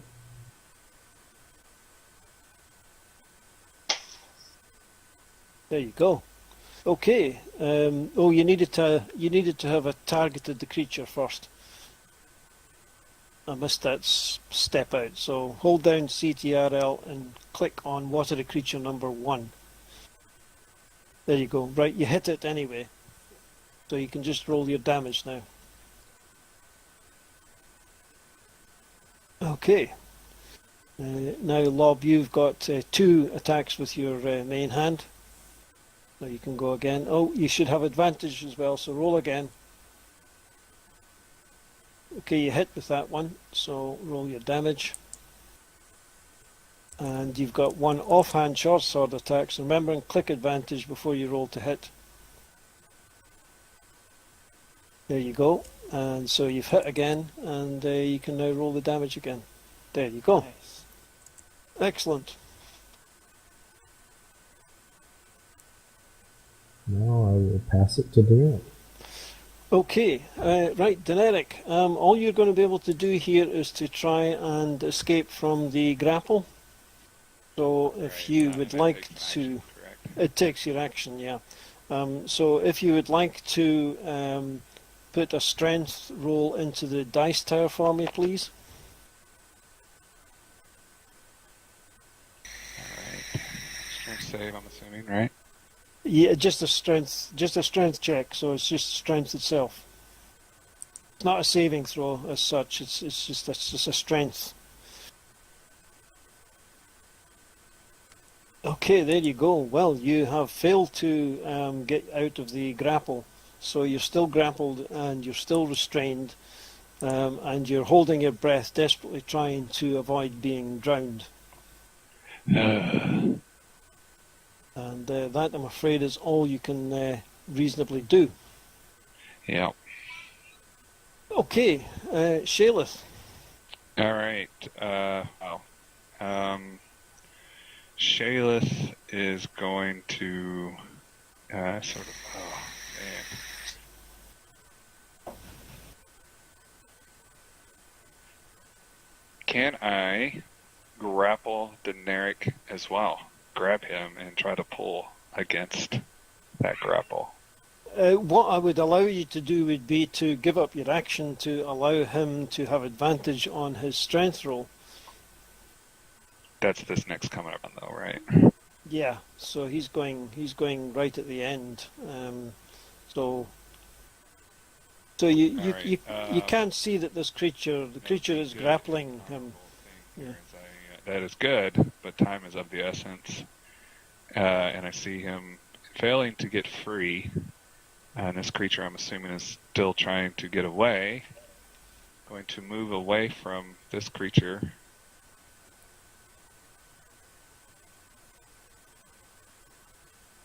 To this spot here.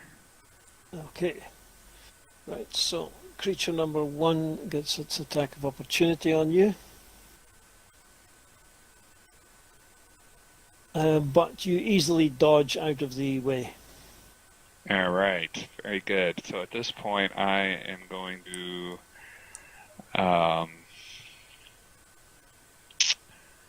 rain down. Let's see, what did I use last time? I'm going to use Searing Smite this time. Holy moly, there's a lot of effects on there. What's the last one that just says Searing Smite 1 minute? Well, basically what happens in this instance is that you cast the spell, and when your next attack deals an extra 1d6 damage and causes it to go into flames, and then at the start of each of its turns until the spell ends, it makes a Constitution save and takes another fire damage. So the Searing Smite, the last effect, is just a reminder that the creature needs to make a saving throw at the end of his turn. And as a water creature, I'm immediately concerned that the fire is not going to maintain itself. Yeah. If I had known that, I will not cast Searing Smite in this case, because I fear that the water will just offset that completely. Yeah. I think so. And the other thing as well is, you know that this creature doesn't have a lot of wounds left, so it's probably not going to last an entire round anyway. Yeah, so let's just kill it. That's the intent. It's just 2 greatsword attacks. If that doesn't do it, then you're in deep shit anyway. Yeah. Deep water this time, but I'll give you the shit part. We did see that. Yeah. Yeah, look where I we am came going in. to just attack this sucker. Okay, remember and target it first. That's a hit. Are you just rolling, are you just dragging and dropping the dice? I am. Yeah. Alright, so I'm going to hack at it and hack at it again. Okay. Oh, that's a terrible, terrible miss. Did I get the one? Or is that just on damage? That's just on damage. Yeah, it's the reroll is just on the damage part. Yeah. Alright, so I accidentally hit the there. My bad, man. Alright, no bonus things for her, I don't think.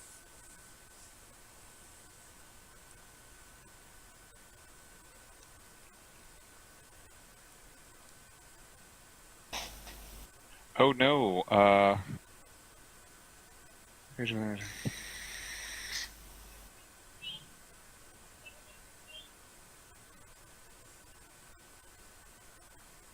Okay, great. It doesn't look like Sanctuary really helps him very much if he's grappled.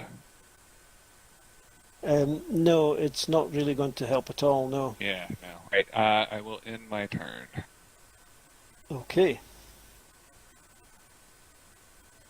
Okay, so it's watery creature number 1. So, let's see. It doesn't like the fact that Lob has sneaked in behind it, so... and since Lob's in the water anyway... Oh my goodness me, but Lob is so agile in this occasion that watery creature number 1 just completely misses him. And its shadows go. Okay, Shadow's gonna move down and try to end this thing. Okay. So remember and roll with advantage. Oh, and you did, and you've hit it. So I will apply sneak Remember, attack. Apply sneak attack. Excellent. Oh, except for that I applied it to him, didn't I? Oh no, it's got it on. No, Okay. no. It applies to self. Oh, that's cool. You don't have to change targets. That's good. Yeah, if I've set it up correctly. There you go. My goodness me, you have. Hello. You have. Nice. Yeah, Awesome. there's a good Glasgow. There's a good Glasgow word for what you've just done. You've just I want to bluttered hear it. I did what? You just bluttered it. Glittered it. Okay. So I'll move up to there. Yep. And you've still get got. my second attack. Yeah, remember, you'll still have advantage. Glitter this one too. Yeah. Oh my goodness me! You managed to miss it somehow or Wow. other. Okay, I'll do my dagger attack. Yep, and still with advantage. And you hit it this time. Hello. There you go. A nice 2. Okay, and I'll be done with my turn. Indeed. Okay, Larrick. I Time guess to I use can do sharpshooter. Yeah.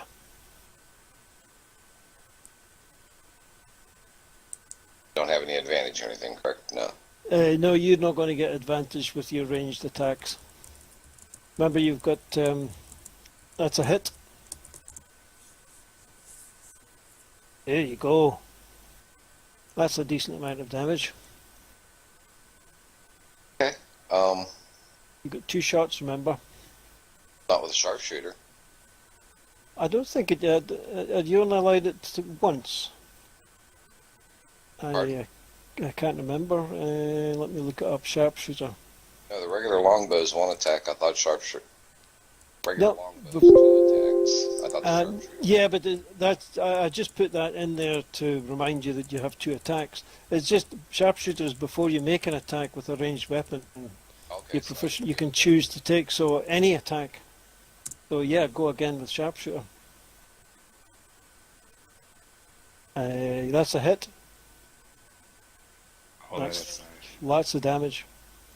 Yeah, we'll take a break after this combat shadow. Okay, sounds good. Okay, Johanna. Iona summons a small ball of cold elemental energy and hurls it at the... Excellent. And that's a hit. Striking for... Oh, yes. Not much, really. And then passes to Lob. Okay, Lob. Is your last chance to save Daenerys here from a watery fate. Oh, he's not grappled anymore. Oh, neither he is. Neither he is. Do I have advantage on this one as well? If you move 5 feet to your left, I'll give you advantage. There you go. That's a hit. Ooh, good thing you got that advantage. Absolutely. Just roll yourself another dice there. You should still have advantage. Okay, you missed that one too. Alright, so now my short sword. You have to remember with advantage.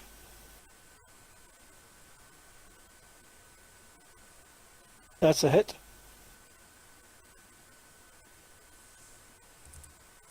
Okay.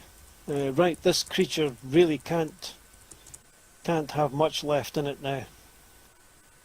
Okay, Daenerys, you're no longer grappled and you're no longer restrained. You still have your AC -2, by the way, so you're still using your weapon two-handed, it would seem. Correct. Well, being the typical dwarf, he's very angry that he hasn't been able to participate in this glorious battle. And we'll move up 1 square out of the water, knowing that not only does it give me the true nature of Indeed. flanking, Opportunity attacks, yes. but it also gets him out of that dreaded liquid. Yes.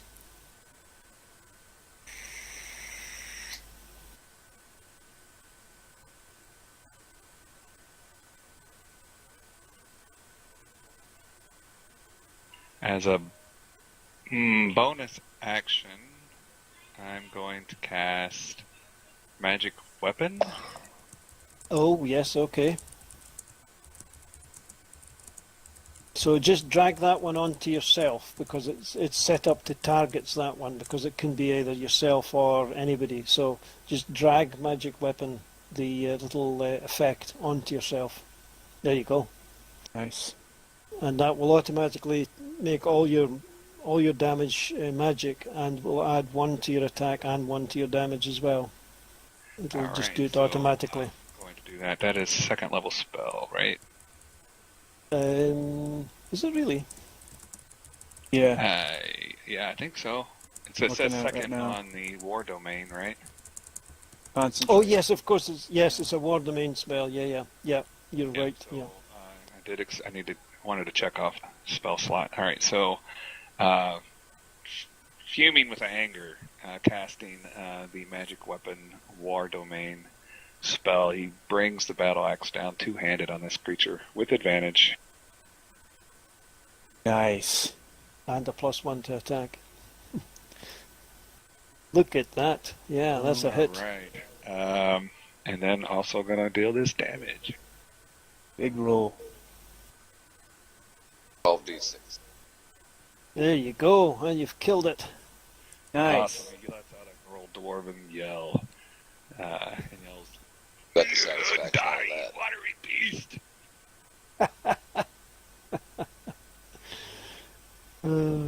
Excellent work. Right. Okay. So we'll take 5 minutes there. All right. All right. Thanks. Give everybody a chance to visit the potty. Yeah, that's a good idea. Get some more coffee to fill up the. That better idea. Keep the cycle alive. Right. Okay. So what I'll do is I'll put this. How does this work now? Bring it back. Oh, the vote thing? Yeah. There you go. Okay.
the version 3.13, the next version has come out currently in test. It's got a built-in chat for languages. Well, they put the extension in. Well, it's a similar forum to the extension, but it's much nicer because it just has a drop-down menu on the chat box, and you can just select the language that you want, and then whatever you put into the chat box will then be output in that language. So, obviously, all chat. I mean, at the moment you've got the /lang, and then you've got to type in your thing, which is a bit of a pain. But with the drop down thing, you can put any chat, so you could have acres of it. You have whole books. So it will actually make some of that quite interesting. Some quite cool effects you'll be able to do with that. Yeah, it's inconvenient to use the language feature. I agree. You could always like do a copy paste from a text file. Yeah, aye. Well, I have because the ones that I've got are fairly short. I've got them set up to F keys, but okay. but yeah, you can That. you can do it with a text file, etc. But yeah, for long bits of text, it's not so great. But yeah, some good nice things in the next version that's coming out. So they've sorted a lot of the effects that weren't working, like the wounded ones and the bloodied ones, and the creature ability type ones and things like that. So you can set up kind of if statements. What else was there in it? Quests as well. He's added quests. So you can actually create quests now and do them properly, link them up, and pass them to the players, and they can put XP on them and all sorts of things, and just basically like an encounter. So for XP purposes, just drag it into the party sheet, and it'll give the XP and stuff like that. So yeah, some cool things. Yeah, I didn't know you could hotkey the chat stuff. That's great that I learned that. Thank you. Yeah, well, what to do is type it in, and before you hit return. Before you hit return, drag. Yeah. Yeah, that's great. Thank you. Right. Okay. So no serious wounds in that little encounter. Now, how long does your magic weapon last, Deneric? I believe it's 1 hour. Is it 1 hour? Yeah. Yes, indeed. Okay. Because I don't seem to have put in a time for it, which is concentration. very 1 hour. Okay. So let's see. That's 360 turns. Right. There you go. We'll have to do everything in turns now. No, we don't. Hey. Right. Pauses when we're out of combat. Yeah. Yeah, we'll see how you go. Right, okay, so everybody's back. You have cleared out this place, and there's nothing very much else to find. As I say, the water comes in one end, comes out the other. There's no way in or out here unless you want to try swimming somewhere, but you've no idea where that'll take you. So the only way would be to go back the way you came back into the mirror room. All right, well, let's head back way. Yeah, that's a good idea.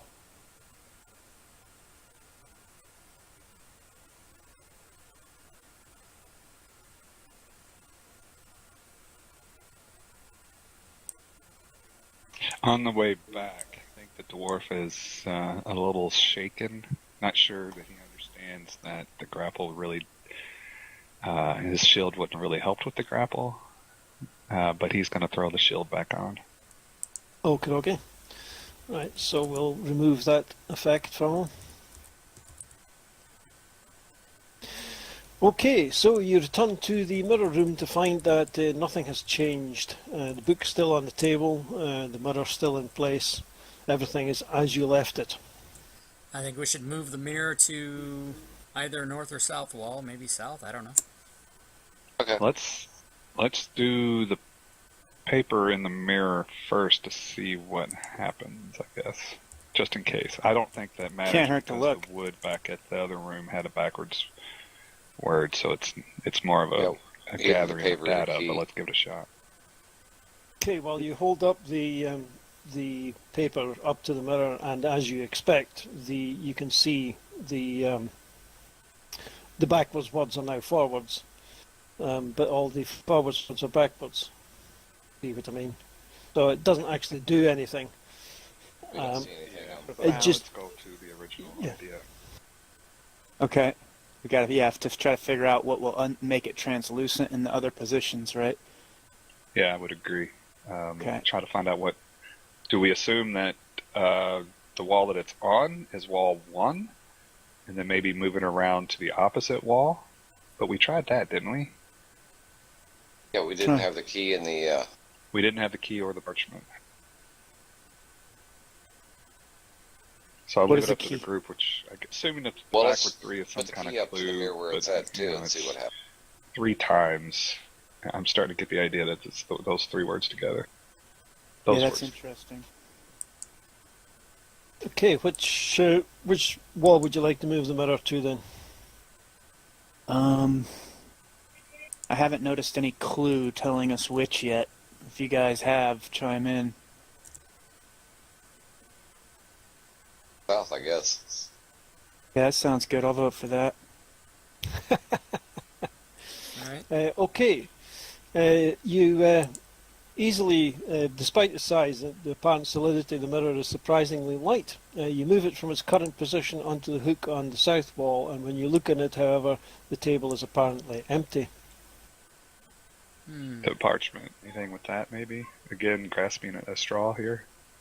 No, you hold it up to the mirror, nothing Same happens to effects. it. Yeah. Same normal effects of a mirror. What about the key? Well, the key obviously fits a fairly hefty lock, and there's nothing here that looks like a lock. No, if we hold the key up because it had that. Or hold the key up to the mirror. Yeah. Yeah, no, it just reflects back a key. Time for the west wall.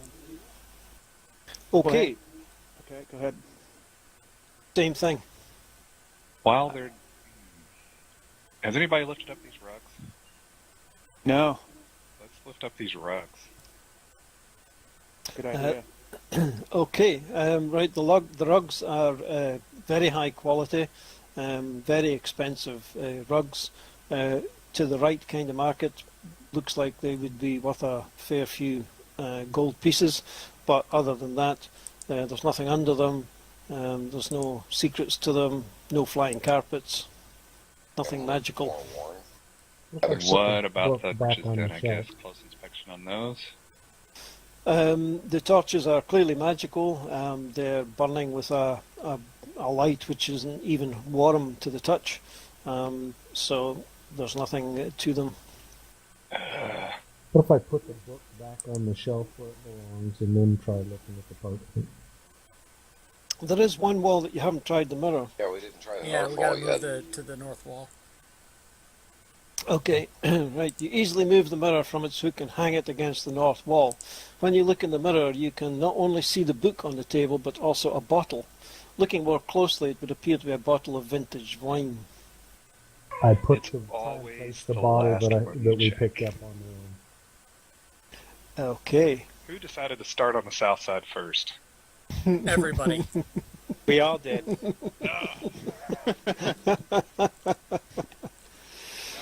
All right, so whoever's got the bottle of wine, take it out and put it on the table, please. I'll try to place it, and somebody can guide me and place it in the right spot. Okay, you place the bottle of wine in the position indicated in the reflection. The mirror seems to get slightly transparent, and it looks like once again you can now step through it. Shadow once again bravely goes first. Silly rogue. Awesome rogue. I'll follow. Of course, the dwarf would be outdone by this female rogue. He must go as well. Almost trying to push itself aside, push it away, pushing the rogue aside to get in the front. Those lighting effects are really Ooh, cool. look at this. Is that a location thing or what is that? It's an extension called mood lighting. Oh, I got to get that. Flash ML. Okay, as soon as you step through the mirror, you enter a room bathed in weird magical torchlight, and you're assaulted by the dreadful smell of death and decay. To your right is an altar of some kind, on top of which rests a large open book. Beside it lies a half-rotted corpse with a huge hole in his chest area, being the obvious cause of death. In front of the altar is a strong metal cage set on top of a summoning circle. To the left, a table sits covered in gory instruments. In the opposite corner, a pile of bones with some scraps of flesh still attached lie scattered. Another corpse User disconnected lies from like your the channel. first one. Orthos is gone. Another corpse, just like the first one, lies in the centre of the room, but in the left centre is the source of the putrefying stench. You find the body of a young lad, his chest cavity torn open and shackled to a blood-splattered wooden table shaped like a cross.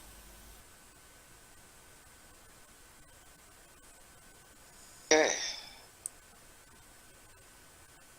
Okay, so you see what you see here. Everything here is in the description. Okay. All right. I think the cleric will check out the book. I'll give Orthos a second or two to come back in. He seems to have crashed out of everything. Uh-oh. Okay. Shadow, oh, I'm sorry, waiting. We're waiting, okay. Oh, I see some blood marks at the entrance also, which is kind of curious. Yeah, You guys see Orthos that is, on the floor? yes, as I say, you can see everything is there, what you can see. There's blood splatters, scrapes, whatever. Yes, Orthos seems to have disconnected completely. The summoning circle has a cage on top. Must be Is the some cage locked? nasties. Closed and latched. Okay, well, I'll carry on and we can User just joined give... your channel. Oh, here he is. Here he is. Perfect. He's back. Perfect timing. I decided to turn my computer off. Oh, very good. Kind of it. Right, okay. So, the cage is made of iron and has been set on a summoning circle. Clearly, anything summoned here would find itself trapped in the cage. The door of the cage is unlocked, but a large chain with a padlock lies on the ground nearby. Okay. So they didn't lock the thing up before they summoned it, and it killed them all? Or all of them have this similar wound Uh-oh. as the other wizard? Or other creature? Their chests are all sort of erupted outwards, correct?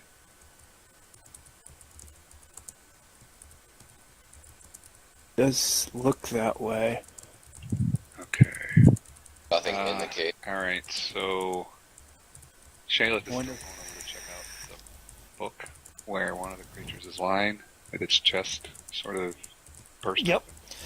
Okay, so the altar is plain wood adorned with several skulls, all of which have a toad-like appearance and all with large holes in them.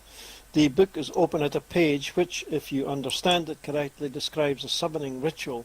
A leather bookmark with some kind of writing on it sits between the open pages. Well, she will definitely try to read it if she can.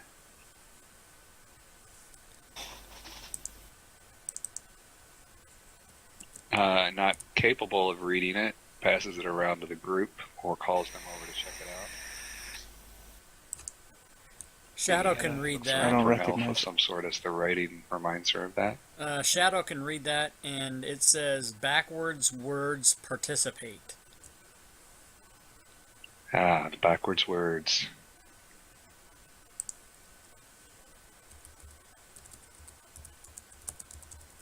So 3 and times, or times 3. I would say 3 times, but Still not getting it. Maybe it's just yet another clue and we're not complete with the puzzle.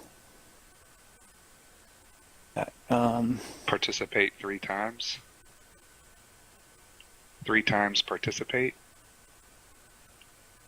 None of these are backwards. Yeah, 3 and times were backwards. Right, but nothing. So backwards words, times and 3, participate. Yeah, it's Maybe hard to tell. Get into that too I'm much. assuming I'm not that- sure. What that about there's- the? It seems to me that there's. I guess rest of the. Oh, sorry. Go ahead. Yeah, and Daenerys is definitely concerned about this summoning thing. Maybe we'll put the padlock and the lock on the door, unless somebody wants to go in first. Is anybody going inside first to the summoning circle? Did anybody try to read the wine bottle? No? No, we did not. Yeah, you read the label. It was said it was a vintage wine. It was over 100 years old. Oh, okay. Okay, nothing If backwards. nobody's on going it to then. step into the Right. summoning circle, the dwarf is going to put the chain on the lock on there, and actually he's going to test the lock first, lock it, and see if the key that we have unlocks it. Yeah, the key doesn't fit this padlock. Well, maybe that won't chain on there. It seems to me that each time we go into a room, we get an object that leads us to the next room. So we need to find a way to lead ourselves around to the end, and then it's I think the possibly puzzle the will come bookmark in together. this case, Yeah. unless anybody finds something else. What's on the We should table probably by search the Lyric? room more thoroughly. Okay, who came up with that idea that you needed to find different things? Shadow. That was the rogue, I think. That was Shadow. All right, you've already got inspiration. Well, you can't have it twice. Attention for that. Okay, right, so you've examined the altar and you've had a look at the cage with the summoning circle. What about the table by Lyric? Okay, Iona The- will move over. the tables contains a collection of saws, knives and other cutting blades, most of them covered in blood. Amongst these bloody instruments sits a gleaming silver goblet. Must be to collect blood for some kind of ritual, I'm guessing. Is there anything in it right now? On it. Nope. Writing on it. It's in the party inventory. Okay, we'll Okay. take it. All right, sorry, I cut somebody off there. Go ahead. Just saying we'll take it. Shaleth is, after checking the altar and getting the bookmark, now a little bit more curious about the wounds and the nature of any type of beast that would do this or creature. Is there any way that could examine those to see what kind of creature did this? Well, the pile of bones you want to examine. That's yet doubled. I think that's where Lob's at, yeah. Right. Right, the bones, it's hard to tell how many creatures have contributed to this pile of bones and scraps of flesh, but at a rough estimate, it's about 3 or 4. Well, on the cross. The two adult corpses, they look similarly attired to the one you found in the bedroom. The conclusion has to be that these must be the wizards who once lived here. Both died in exactly the same way as the one in the bedroom. The young lad must be Dojon. Despite the deterioration, there is enough of the face left that you can recognise it from the portrait and the lockets. He too seems to have died in the same way as all of the others. However, he was tied down to the wooden table with shackles at the time that he died. The table itself is made of hard wood, simply made, but very strong. It is roughly shaped in a cross, about the size and shape that a man would be if he was lying down with his arms splayed. Heavy metal shackles where the hands and feet would be are bolted onto the wood. So it sounds like these boys were sacrificed in order to get something to come out of the summoning circle.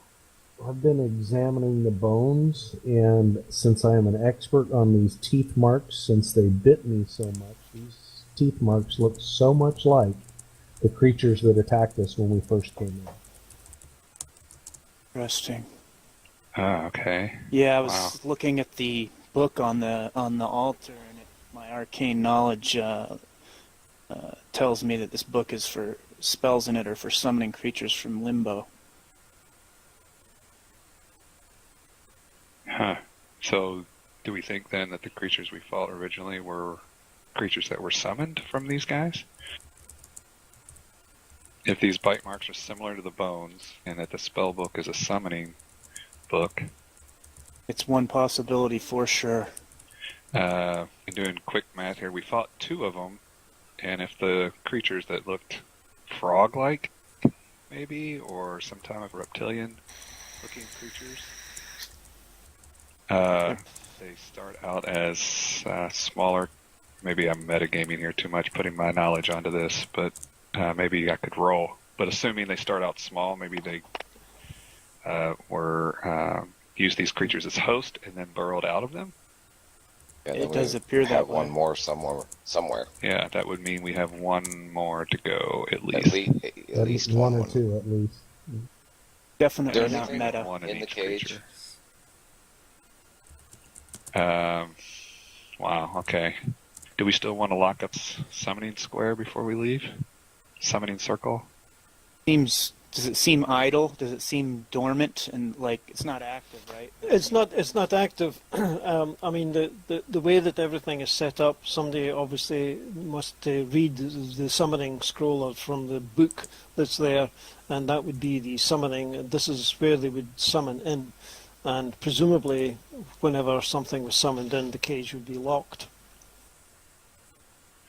Right.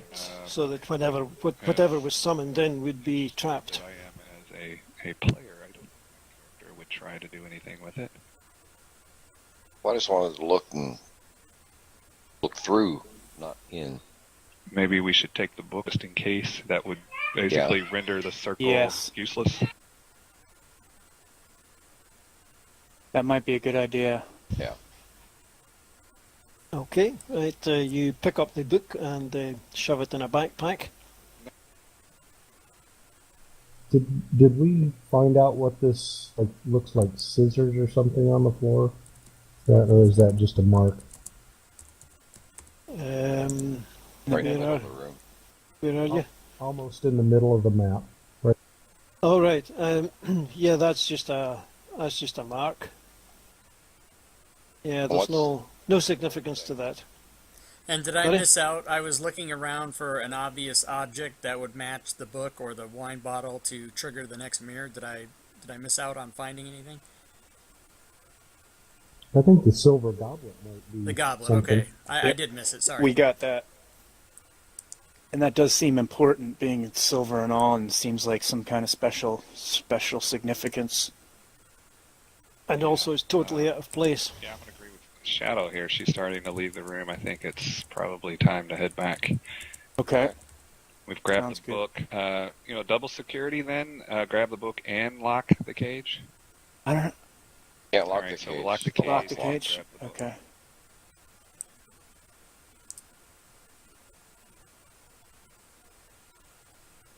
Okay, so you wrap the chain around and put the padlock on. And exit the room back into the mirror room. Okay. The goblet on the table, maybe? Well, let's wait until we find it in the mirror. Well, we got to move the mirror. Yeah, Go so let's The move mirror has to either wall, go on see the if we south can or find west the wall. goblet. Since we're going counterclockwise, let's do the west wall first. Any Okay. votes for that? Okay. After. Just to be contrary. That one there. Okay. After. Waiting to go in. After hanging the mirror on the hook in the west wall, you can see in the reflection that in addition to the book and the bottle of wine, there is now a silver goblet on the table. Hello. All right, let's Hello. put it there. Denrick is going to stand up there next to Shadow and sort of eye her like, come on, let's race. Okay, so you carefully place the goblet on the table in the correct location, and as with the other occasions, the mirror becomes more translucent. And then Denrick will sort of politely and sort of flirtatiously maybe push Shadow to the side a little bit and Oh, run oh, through here. I already made my move. I saw that. As I was saying it, I saw that. Nice. It's Kirk and Spock through the mirror. That's right. Oh, that lob. How did he? Oh, we're still too slow, Shadow. Yeah, we go through, but then we don't. He moves everybody. Yeah. You know what? I'm cool with it. We broke the mirror. They have to come through. Sure, we'll let them go first. Right away, I'm scouring for the object with my fingers in the air. The object. A short corridor leads you into yet another room with similar dimensions to all the others you have seen. This one is magically lit by a combination of torches and candles. It seems fairly clear that this is a wizard's study, but you can't tell how long it was since anyone was here. The south wall is dominated by shelves containing dozens of bottles, boxes, books and other magical accoutrements. Opposite the entrance there is a table, the surface of which sparkles with gold, and another table laden with books and scrolls sits against the north wall. There is also a large metal-bound chest sitting in the northeast corner. I'll check out the it's a desk. wizard's thing, so it might be detrimental to even start casting Detect Magic as a ritual. But that's sort of what Deneric will start to do. Okay. Right, so while Deneric is casting his spell, what does everybody else want to do? You know what? He's actually Cleric going will to be just checking out hit the first level desk. to get the immediate effect. Okay, right, which desk? The desk on the north wall. The desk on the north wall. Okay, How does a specific item, or is it area in general? what's that? Oh, is that somebody? Were you asking where I detect magic? No. I was asking where, what you wanted to do whilst you were whilst you were fittering about with your detect magic thing. So, what everybody else was doing. So I think Larrick has decided that he wants to have a look at the table in the north wall. So several books are scattered on the surface of this stout wooden table. Many of the books relate to the summoning of various creatures from other planes, but two of them are concerned with certain creatures from Limbo. Anything create magic at all?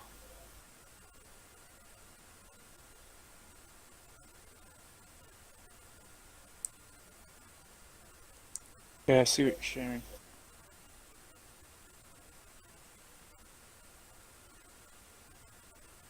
Oh, look at that. Self in the slad's brain.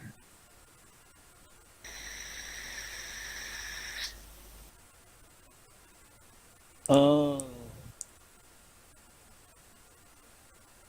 So it does somehow possess someone.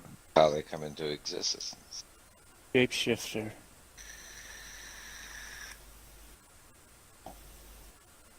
Well, I fortunately, originally had a hell of a lot more in the book about the sladdy, but I cut it down. But basically, the slad emanate from Limbo, from something called the Chaos Stone, and if they are born in Limbo, then a part of the Chaos Stone is planted into their brain as a gem. But if they aren't born or aren't appear in Limbo, then they don't have such a control gem.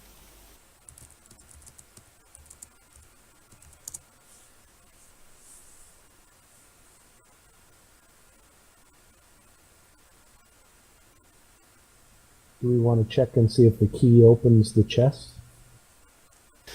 Yes. Who would like to do that? I think that'd be a nominate the job rogue. for the thief. Check for traps Check first. for traps. I'll do that. Is it emanating any type of magic? My detect magic spell? Right, okay, your detect magic spell has gone off then, and yes, the chest is definitely glowing with magic.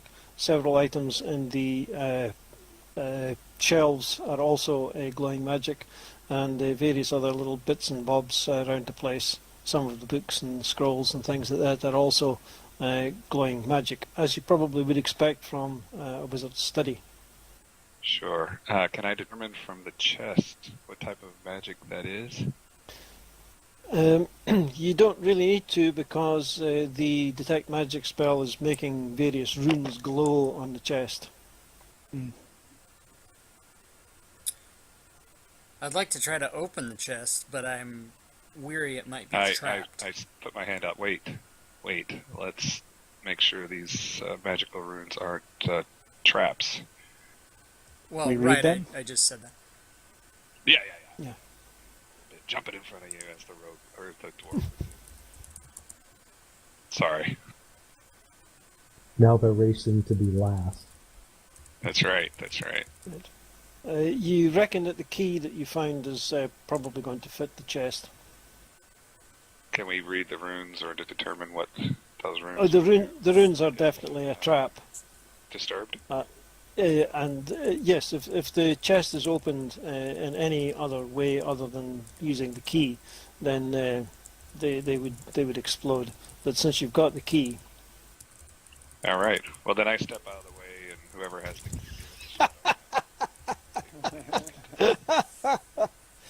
okay.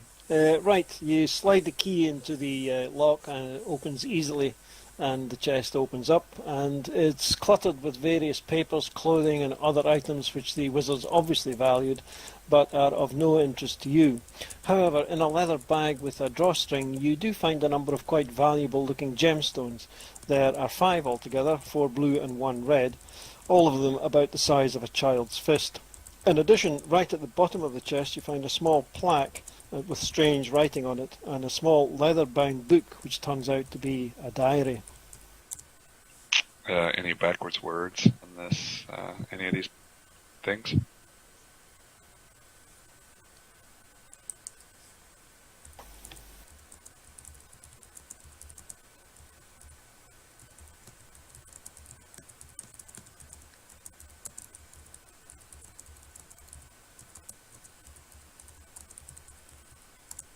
That wasn't translation. That was just me saying 5, Gems 6, with- 7, 8 with 7 backwards. Oh, okay. So we've got 7 times 3, 3 times 7, 21. 2, 1.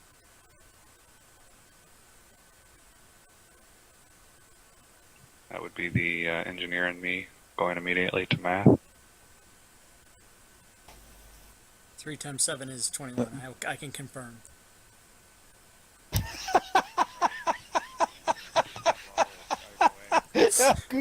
I've googled it and it's right. I'm gonna go ask Jeeves. I will ask Jeeves that shit, okay? That's excellent. Alright, so assuming 21, or do you think this is not an equation? It sure does look that way, but I don't think I'm not sure we know how to wrap it all up yet. Yeah, so did we, what was it? We've got the note that has the words, then we have the diary, and Shadow was still looking for an object. Would we say any of these things would fit as the object? But is this a paper or a book that has the 5, 6 Nevis 8 on it? It's just it's a plaque. It looks like it was originally hung on a wall somewhere or something like that. It's just made of a little wooden plaque. Okay, we'll take it. Right. You were saying some of these scrolls were magical. Any of them actually? No, there's nothing there. Not the scrolls, but there may be something on the shelves which would be of interest. Yeah, Sure, let's, I'll check let's out search the the magic stuff on the shelves. Okay, most of the contents of the shelves seem to relate to poisons and sleep drugs. Without a thorough understanding of what you're doing, it would be extremely dangerous to mess around with anything. Do those appear to be spell scrolls on the north table? Red herring. Got it.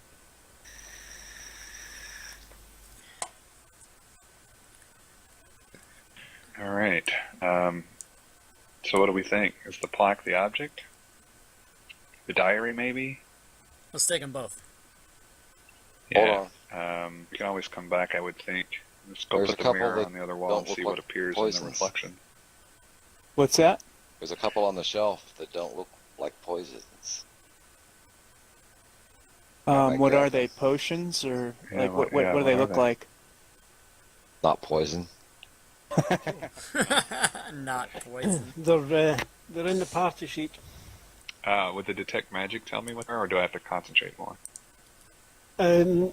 No, detect magic doesn't actually do potions. Now you just stick your tongue in them and You taste them. that's to taste them.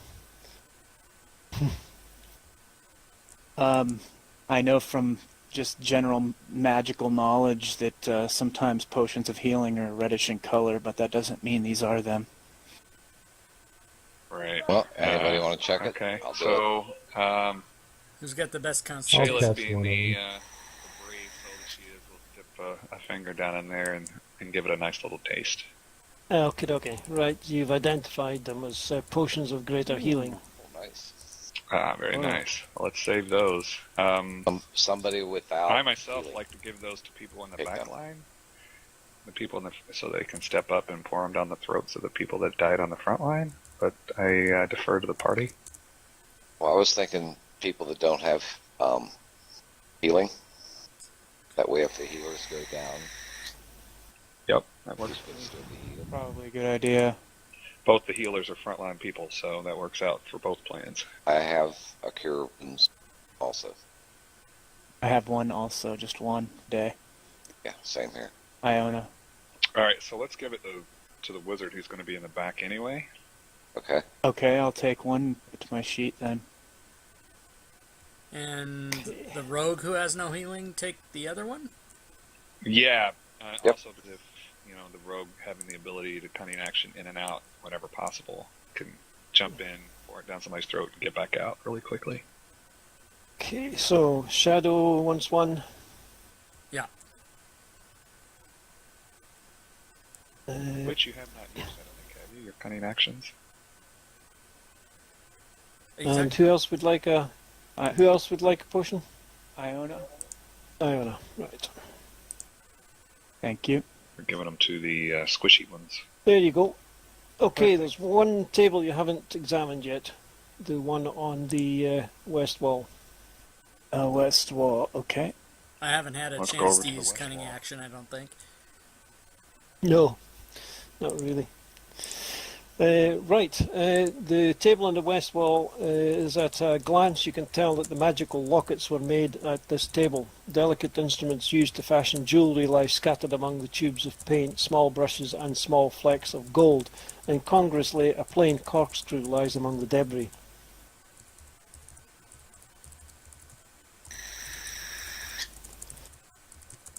Okay, and the detect magic is lighting a few things up. Yeah, it's lighting up some of the instruments and things. It's obviously this is where the lockets were made. Sure, but nothing that wouldn't be of Nothing. other than crafting of these lockets. Yep. Okay. I first, if I tell Lob, get the hell off the table. We're not. But I like to dance. You're not for me. If I had copper pieces, So, I'd toss a few of them. Wow, yeah, let's scour the table for anything that maybe be an object other than what we have for the table. Does anything look out of place? Corkscrew, bottle of wine, goblet. Yeah, I would say the screw, I bet. Probably have to open that bottle of wine. Yeah, and There we go. maybe pour the wine into the goblet. Ooh, you guys It's are all thinking. coming together. Yeah, good thing we didn't drink that wine before. I good thing I drank it last. Probably Still elvish today. wine. It doesn't taste very good to the dwarf anyway. Okay, so as per usual, I see a corkscrew or hear about a corkscrew, and I'm out of there.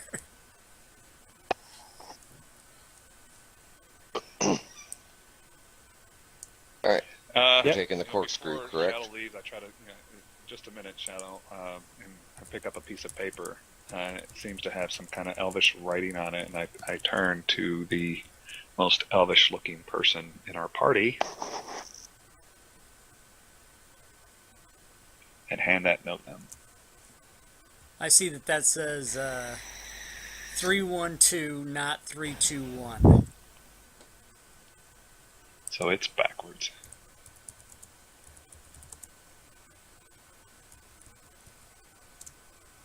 Whoa. 312, not 321.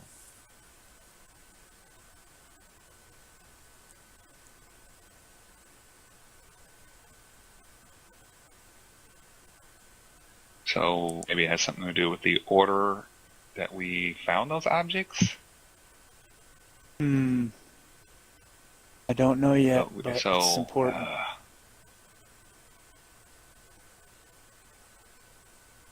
I put all these in notes. Thank You you. can look at them as a group.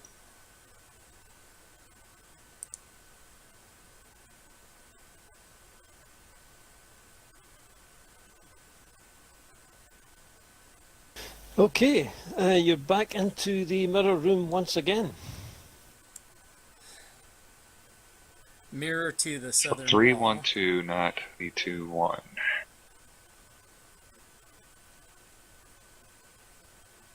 Okay. Anybody up for moving the mirror to the south wall? wall. Yeah, I said Yeah, that let's already. do that first. Oh, right, sorry, I didn't quite catch that. Right, this time there's only one possibility, and you quickly move the mirror to the south wall. The reflection shows that in addition to the book, goblet, and bottle of wine, there is now a corkscrew.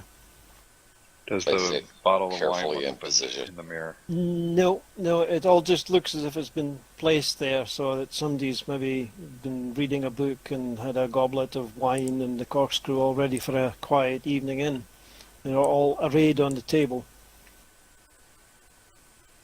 And does the mirror shimmer again? It does, yes. You place the corkscrew, and as before, the mirror becomes transparent, and you're able to step through. All right, so Identic and Shadow will obviously race through again. Maybe that's far enough this time.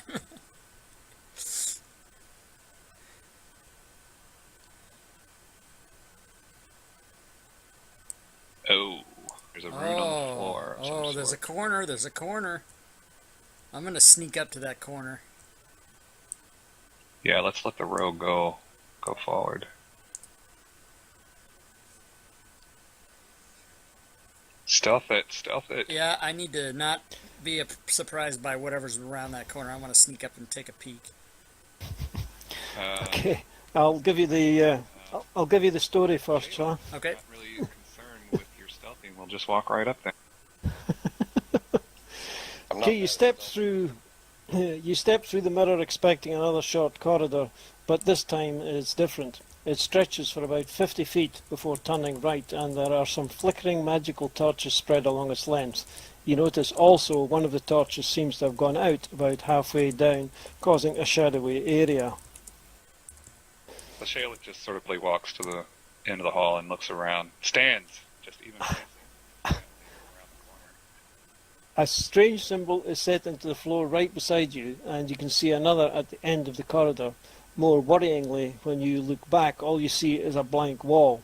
There doesn't look like there's any way back into the mirror room. Oh.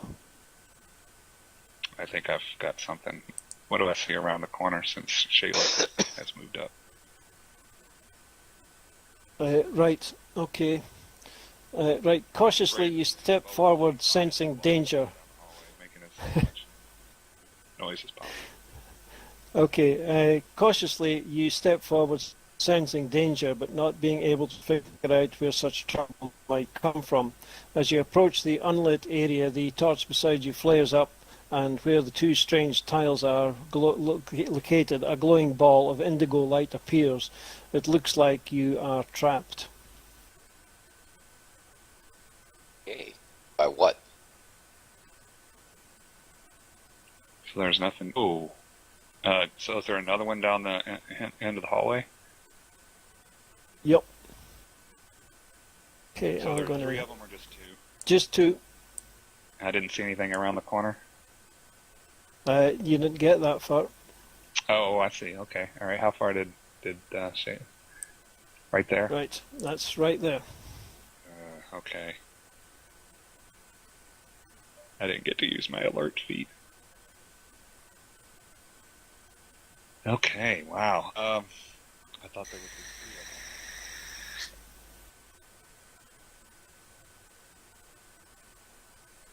Do they seem to be just portals? Are they attacking, or? They're just glowing. Iona will investigate this magic. Can we toss like a coin or something into one of them and see if it pops out of the other? Could somebody do some kind of Arcana check?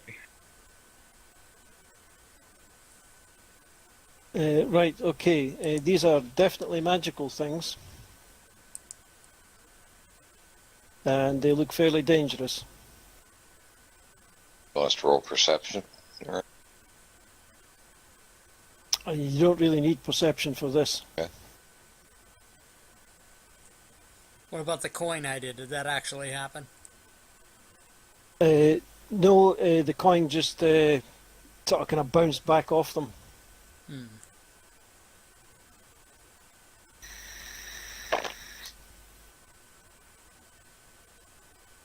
Huh. So if we're not in initiative, would casting some type of spell put us in initiative or anything? No, you don't need to have initiative here. Well, I was going to, as a button, cast protection from good and evil, or maybe. All right. Yep. Yeah. You. Whatever.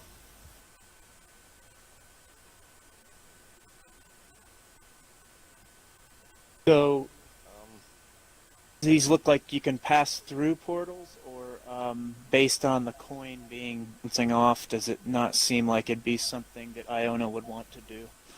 Yeah, it doesn't look like those spells are appropriate for this area. Yeah. You probably no. You don't think that these portals would be passable. Oh, okay. I want to fire an arrow into one of them on the south. Okay. Feel free. Okay. Right, you fire an arrow into them and it kind of bounces back. So we just attacked them. Yes. Okay. I think that the symbols are some type of summoning devices, some magical summoning devices, but what might trigger them, I'm not really sure. How many torches?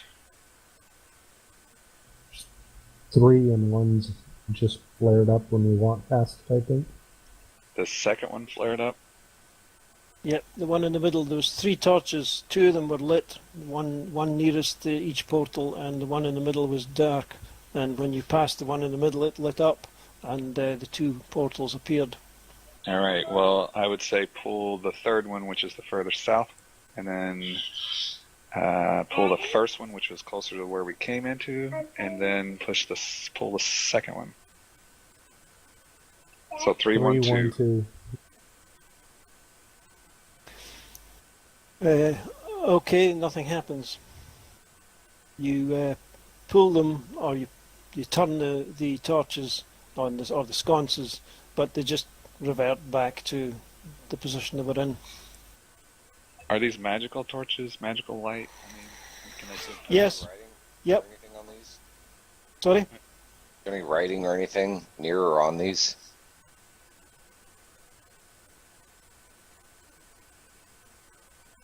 So if we can put them out, I would try to put them out in the order of 3, 1, 2. The dwarf would try to do that, I guess. With 3 being the southern one, right? Yeah, 3 being the southern one. Are we sure they're numbered that direction? No. we're not. Do you want to try turning them first since nothing happened before we try putting them out? We did Whoops, that. that didn't work. I think we did, In the yeah. opposite is what I'm saying. Do the one nearest, then the one furthest, then the middle. Well, yeah, I mean, I would assume that we would try the combinations that would apply to three, whatever, one starting to the north, and then we try it again where one would start from the south. Okay, right. Larrick, the one beside you. Okay. Iona, the one beside you. I see a 1, this one down here. And Deneric, the one it beside is. you. Oh, I see a number 3 scratched into the metal torch holder. So we need The to middle snuff. torch holder? Metal. The metal. Metal. We need okay. to snuff north, south, and then middle. All right, we'll do it that way. Put them all back in there. Or no, they stayed there. So, I think 3 might be the middle one because I'm 1's in the south. Iona. So, Shadow, you see 3 on the one in the middle? No, Deneric seeing... Deneric is the one, he's nearest the north one, and it's got a 1 on it. The one in the middle's got 3, and the one in the south is 2. Okay, so we gotta snuff them out in the order of 3, 1, 2. Or just do something Yep, so to we'll them. do that. Okay, right. So, you remember the scrap of paper with the numbers on it you found in the study? And almost instantly, once you turn the things in the right order, almost instantly the 2 glowing globes fade away. It looks like the passage is now clear, but who knows how long it will be before the magic runs out. All right, well, in that case, Shayla, continue down to the corner as she originally planned. I'll stealth down that way. I'm running. Okay, so much for stealth. Not me.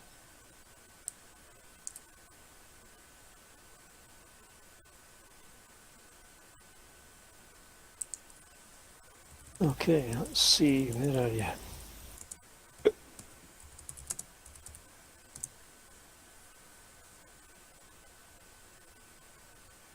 Okay.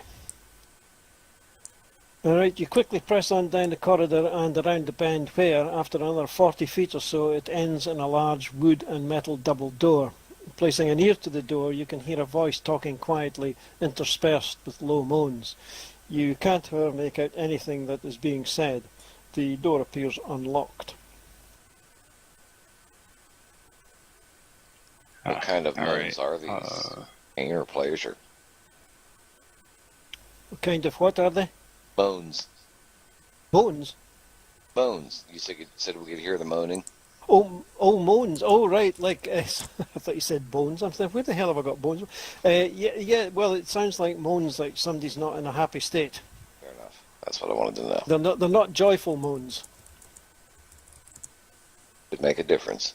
It could, yes. I can see where you're going with that. All right, well, do we want to just... Well, the door's through the locked, door? right? No, it's No. No, not no, locked. it's Oh, okay. Opens out or opens in? I'm going to get prepared to attack. it opens outwards. Let's open them. Let's do it. Well, Shayla is going to open the door. I will have my crossbow ready. Or my bow ready.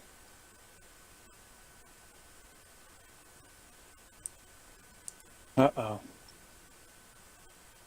And moans definitely makes a difference. They're not quite bones yet. Yeah.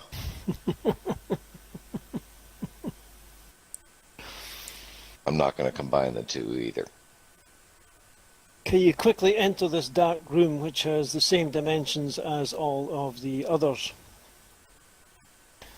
It might have been a kitchen or storeroom of some kind at one time, judging by the crates piled up against one wall and an oven set against another. A ladder, ending in a trapdoor in the ceiling, sits in one corner. Whatever the function the room once had, it is now a prison of sorts. A cage of metal bars has been constructed along the north wall, and within it are 3 young lads, shackled and chained. They are all semi-conscious, occasionally muttering or moaning softly. As far as you can see, none of them have any physical injuries. Sitting behind a plain wooden desk, the remains of a simple meal in evidence, is another young man. You immediately recognize him as being the one in the painting. This is clearly Dojon. But didn't you find Dojon's mutilated corpse in the summoning room? The boy is momentarily surprised by your intrusion, but recovers quickly.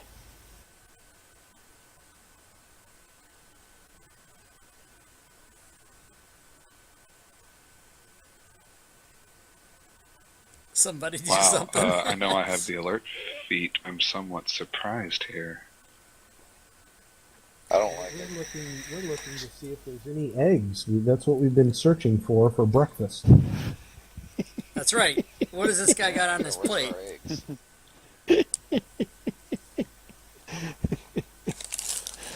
our eggs? Okay, anybody else? Yeah, we're trying to figure out what happened to the three friends. That are Huh. The, obviously in the cage. 4 boys. Yeah. You seem to be one that looks similar to the one that's already been killed. These three, they don't need rescuing. They come here on their own accord to apologise to me and to face the consequences of their actions. Didn't you, Malcolm? See, your mission wasn't necessary. The exit is up the ladder here. Since this matter has nothing to do with you, I will allow you to leave.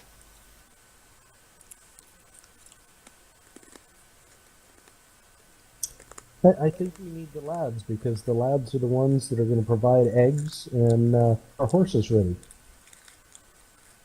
You know, what are these boys apologizing for? You know, what have they done to wrong you? Well now, these three fine lads bullied me for years, didn't they? And finally they pushed me into the river, didn't they? Knew I couldn't swim, didn't they? Watched me flail about and laughed, didn't they? Watched while I was swept away and watched whilst they thought I had drowned, didn't they? Whilst he recites this, Dojon's voice almost a scream before he calms down and turns to you. Forgive me, the memories of young Dojon are still fresh. Getting here and defeating my offspring shows that you're resilient and clever, and you're therefore entitled to know the story. But first, allow me to introduce myself properly. Before your eyes, Dojon's body twists and expands with horrible bone-crunching noises, and there is no Dojon, but a strange toad-like creature. Number 3. Whoops. I don't need two of them. I'll just... This one's gray. Visible now. Okay. Okay, you know the Sladdy, yes? I am Nuatar, and the meddling wizards who once lived here summoned me from my home, expecting to extract my gem and so control me. They made a fatal error, however, and underestimated how much of the sleep poison was needed to knock me out. When I awoke, they were just about to cut into my head with a saw. Although I was tied down, I managed to implant one of them with an egg before they realised I was awake, and filled me with more of their poisons.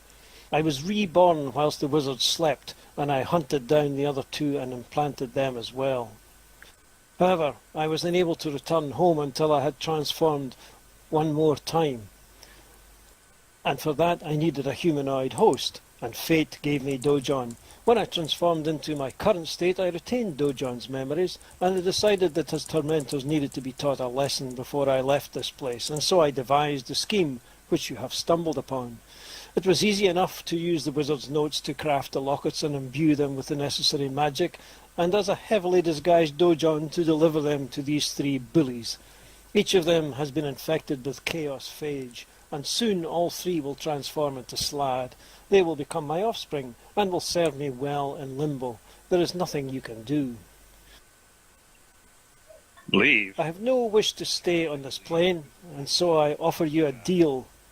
You may leave with your lives intact, You will be and I allowed will... to. You don't seem to be truthful anyway. I have no wish to stay in this plane, so I offer you a deal. You may leave with your lives intact, and I will return from whence I came. No. I don't like it. No deal. Yeah. Something's just not acting right Yeah, here. I can't let him leave. And they can Or create a take whole these army boys. like this. I have to do what I can to protect these boys, and you will not be allowed to take them or turn them. At my first opportunity, I leap forward to smack this guy. Excellent. Soon I will have more subjects once you too have been transformed by the phage. Okay, I'm shooting. let's get some initiative. All right. Get advantage or not? Nope.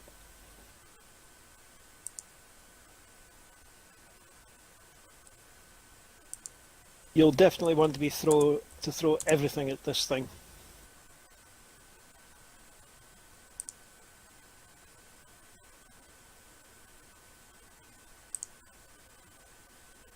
Okay, Daenerys, you're going first. At least it's going last. Okay. All right. So, Daenerys, being the good cleric that he is, will. I'm assuming the magic weapon is still good to go. Still good to go. All right. Dad, you know what's best about being told? I have a small girl's Purple voice in dinosaur. my head. Yes. The purple dragon has come to me once again.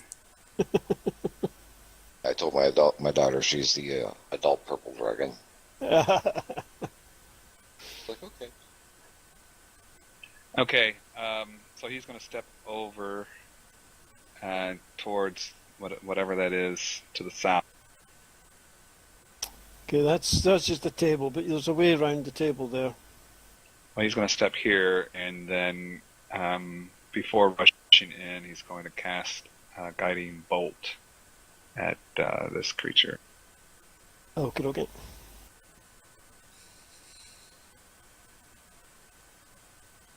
Oh, wait a minute. Why did Iona move? I moved Iona there, but Iona shouldn't be moving. Should it's Daenerys go? Yeah, she should be behind. Was she out? Yeah. No, she was behind it. Did I do did that? the wrong thing. Yeah. So I thought I was looking in from a distance, so I couldn't actually see the names on the characters. You see, so I just saw one. Somebody had moved, so I thought, oh, I'll Yeah, accept yeah, that was move. me. Yeah. Okay, that's a hit.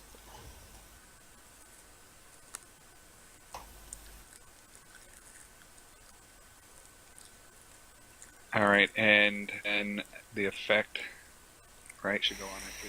Go on it as well. Now, what does the guiding bolt do again? Is that give you advantage on your next hit or something, or disadvantage?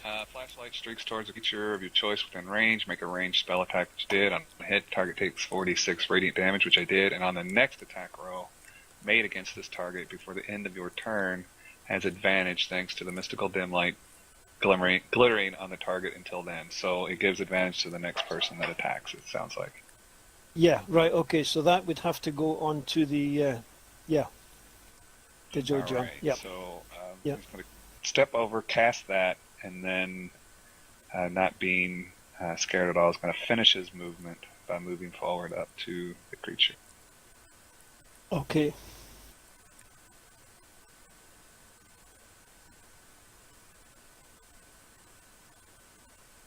And I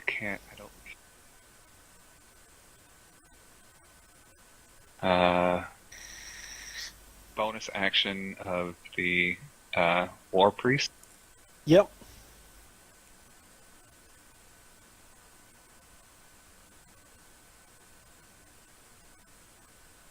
So you can Alright, make so a yeah, you use can War Priest. yeah.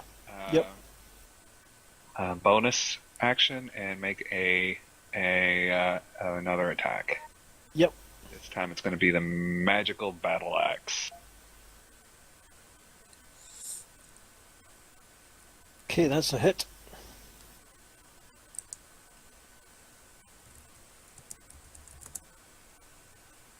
Awesome. Is that not? Did it not give the +1? Yes, it did. Oh, okay. Doesn't show in the chat, but it applies. It gives you a +4 instead of a +3. Oh, Yeah, because your That will end my turn. because your damage is +3, but it's giving you a +4 there. Okay, Iona. Iona moves through the difficult terrain known as Lob to that point, and then targets Dojon, aka Slod, and casts Scorching Rays out of her hands at the creature at level 3. So, Okay. shoot 4 rays. There we go. You don't. Well, you do need to hit. Yes, that's a miss. Okay. As is that. Wow. 16, yikes. Hey! That's a hit. Alrighty. Fire damage. And then lastly.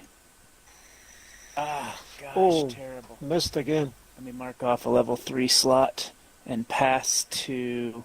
Who we got? Lob. Lob. Terrain. Yeah, the difficult terrain. Yeah, you noticed that didn't do quite as much damage as you anticipated.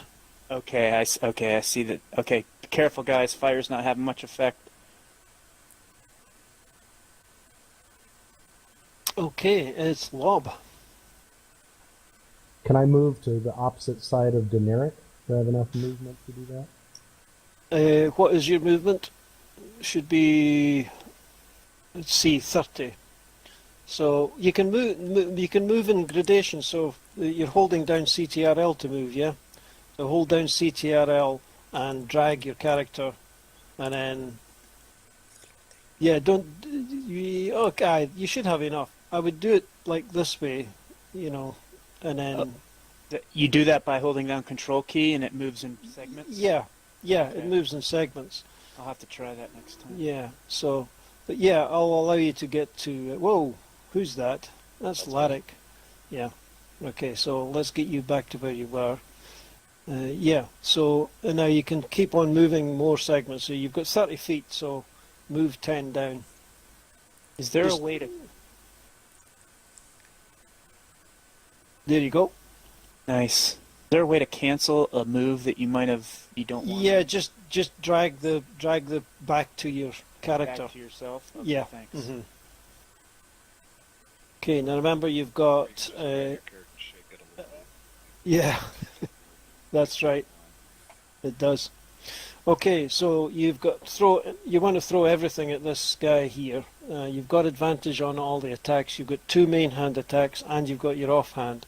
So you certainly want to try and perhaps get a trip attack in here, maybe a distracting strike. You might even want to take an action surge here so that you can get an extra attack as well. So you pretty much want to use as much of your resources as possible here. I'll start with the trip attack. And move on. Okay.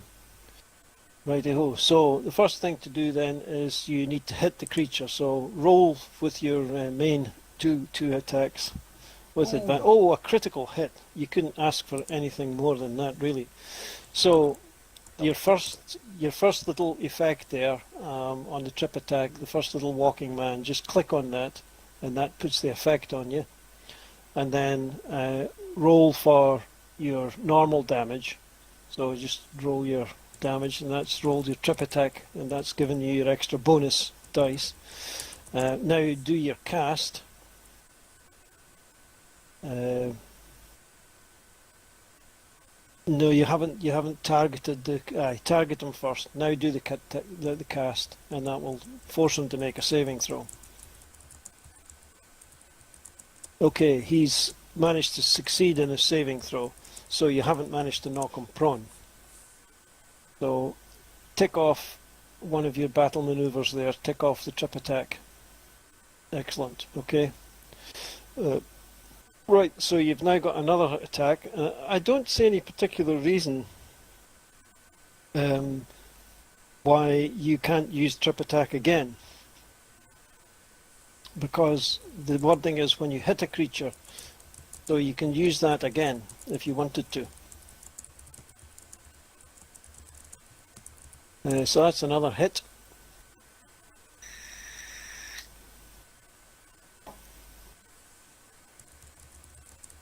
Roll for damage. Nice. Wait a minute. Yes, you didn't. You've put the damage on after you rolled. So just roll a d8. Okay, and Oh, nice. right. So just add that onto him. Okay. Now roll the cast again. Oh, this time he's failed. So click the effect on him. So he's now prone. Okay, so that's your two main longsword attacks. So you've got a short sword offhand attack to make now. Oh, and a critical hit. Nice. Oh my gosh. Yeah. It's You- still alive? Yeah. And now, if you wanted to, you can use your action surge to make another main hand attack with your longsword. And you Okay. still have advantage. Yep. That's a hit. Not a crit though. But we're getting Not a crit. spoiled. Yeah. Excellent work.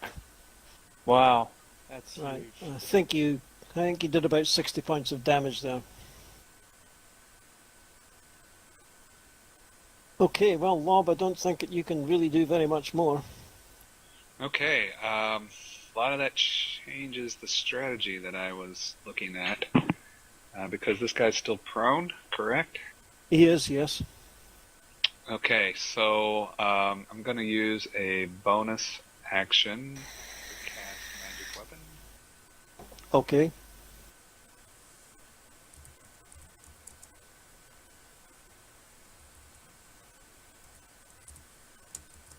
That goes right on me, right? It was set up for self. Did I have to drag Uh, it? No, it's set up for your. No, it's somehow or other you've managed to put it onto Daenerys. I don't. Again, because he already had it.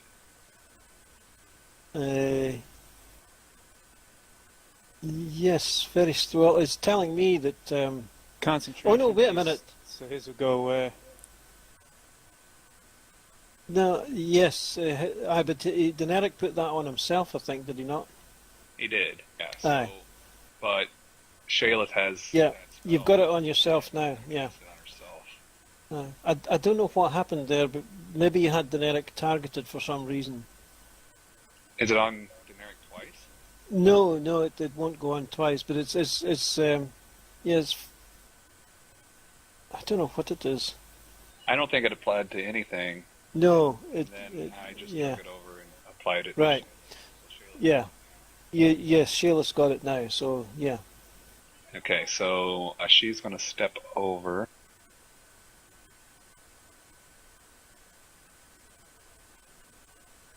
To this point here, Okay. and then going to take full advantage of him being prone and going to cast. Who yelled out? Fire doesn't really affect this thing. Iona did. Okay, so Searing Smite won't work very well. Okay. So in that case, not going to cast Searing Smite and just going to hit this creature with her great sword. You can use Divine Smite. Oh yeah. Okay. Yeah. All right. Yeah. But I do that after the roll if I wanted to, right? Yes. When you hit a creature, so you've got to hit first, and then you can Okay, use so the I'm gonna effect. Try to hit first. Yep.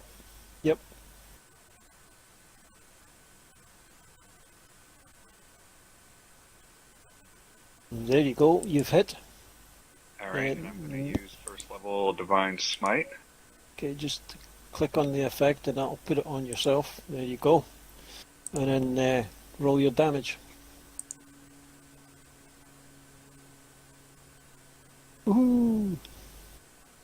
Yes. And in that case, I'm going to swing again.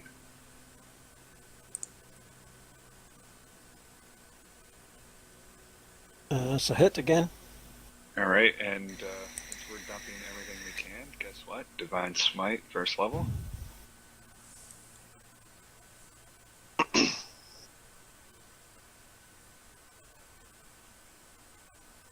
Oh, there you go. You've killed him. Yes. You will not take these children. I will do what I can to save them. Far too easy. Right. So, are we still on initiative then?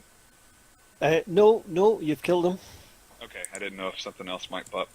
Shayla's knowing that he's somewhat lying and feeling that she could save these children. She's going to rush in and. Unfortunately, though, here's the problem. Lesser Restoration is a level 2 spell, and I don't have any second level slots left. Yes. Well, with a wet smacking sound, the slad falls dead to the floor. It is now time to get out of here. The key for the shackles is on the table, and you grab it and release the 3 young lads. They have a fever, are clearly in need of medical help, and are not particularly ambulatory. The only exit is up the ladder, which Dojon pointed out. At the top of the ladder is a hatch, which is bolted shut from this side. After releasing the bolt, the hatch opens and you climb out into a 25 by 25 foot room. It takes you but a moment to realise that this is the very same room that you fell into when you first got here. The bodies of the 2 slad that you killed still lie where they died. There doesn't appear to be a way out. Well, let's everybody get up, grab the ladder, and bring it up, and we should be able to climb up out with the ladder, shouldn't we? The ladder won't fit through the trapdoor. Well, Sure, I mean, there's got to be a way out. Got in here. And then there's also has to be a way for DeJorn to deliver some kind of message, his messages. So there has to be a way out. I think we're going back to all of our clues before. Yeah.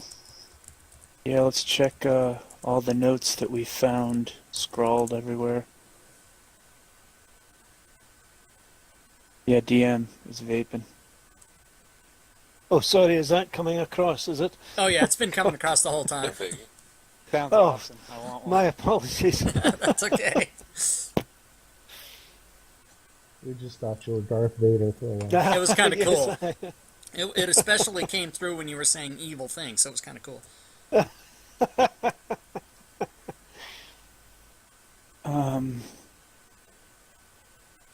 How are we gonna? Trying to think of what we saw.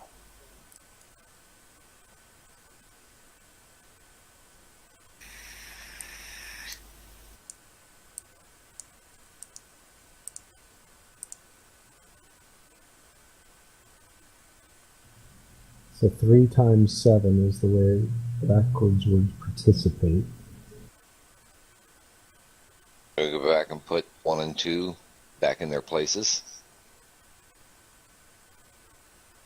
Torch things, or turn them back, just 1 and 2.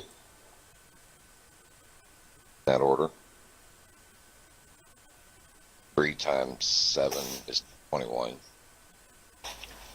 Backwards would be 12.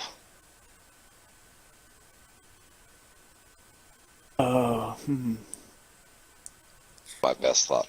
It's yeah, it's some form of that type of thinking.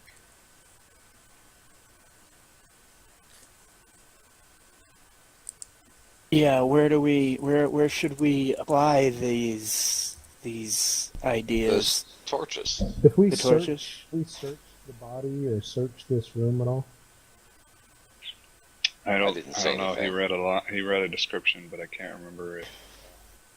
No, you didn't. You didn't find anything on Dojon. Body, maybe. Yeah, you didn't find anything on his body, and you've already been in this room, and there's nothing here other than the words on the back end of the hatch.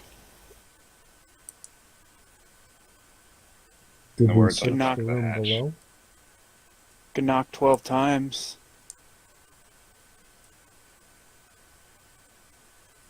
Hard knock 12 times. Hey, Knock on it 21 times. Unknock 12 times.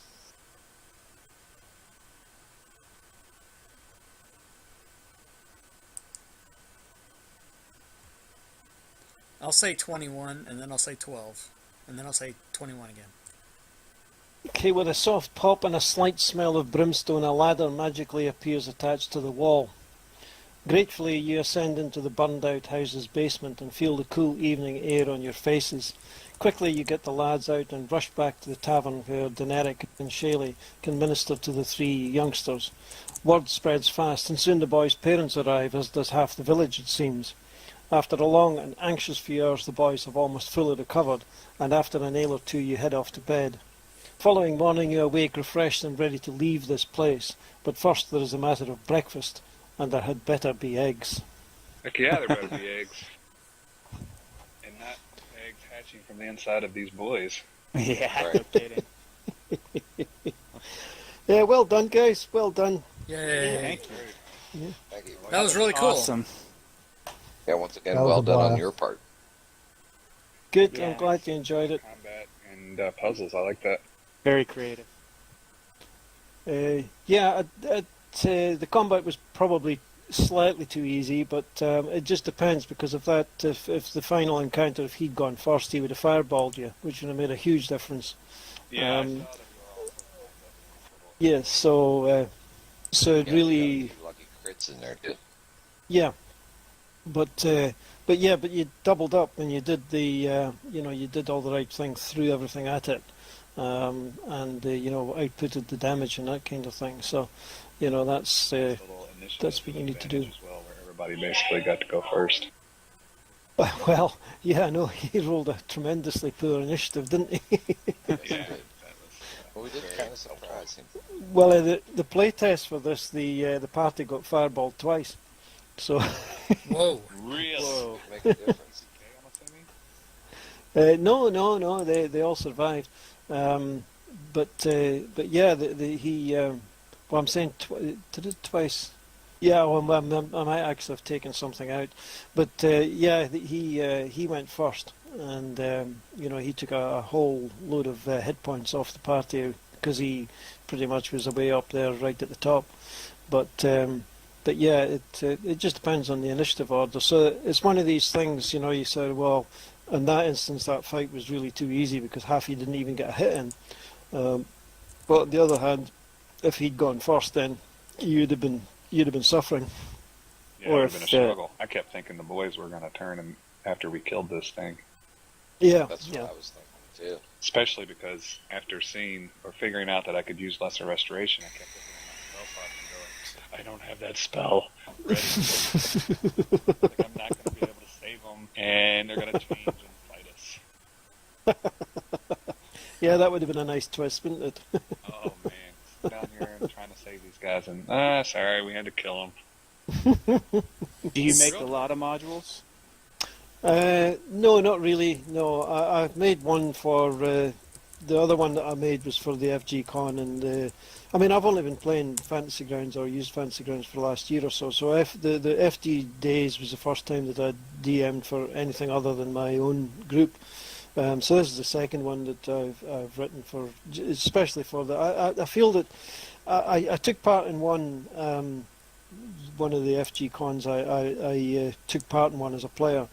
And the DM actually, he ran the start of a module which he'd converted from 5e. It was like an old first edition or second edition module, Nice. Caves of Chaos.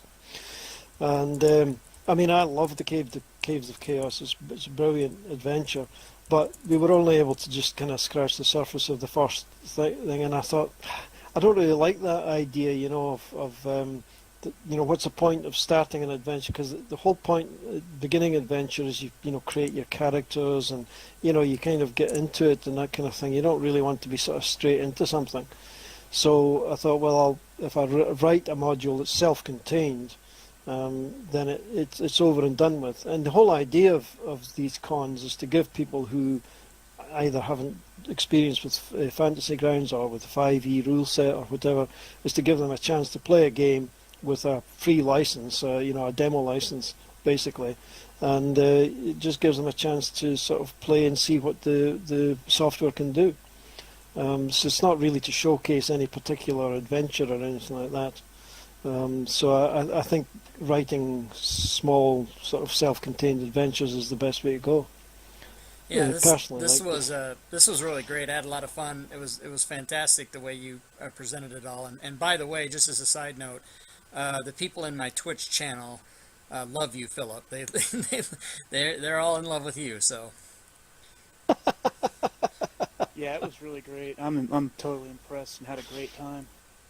But To add to this thing, I had one of my players from my game tonight hopped onto Hangouts and asked if I was playing right now because he hopped onto Twitch and saw me kill that water elemental or whatever it was. So yeah, people definitely like this. So have you recorded that on Twitch? Have you?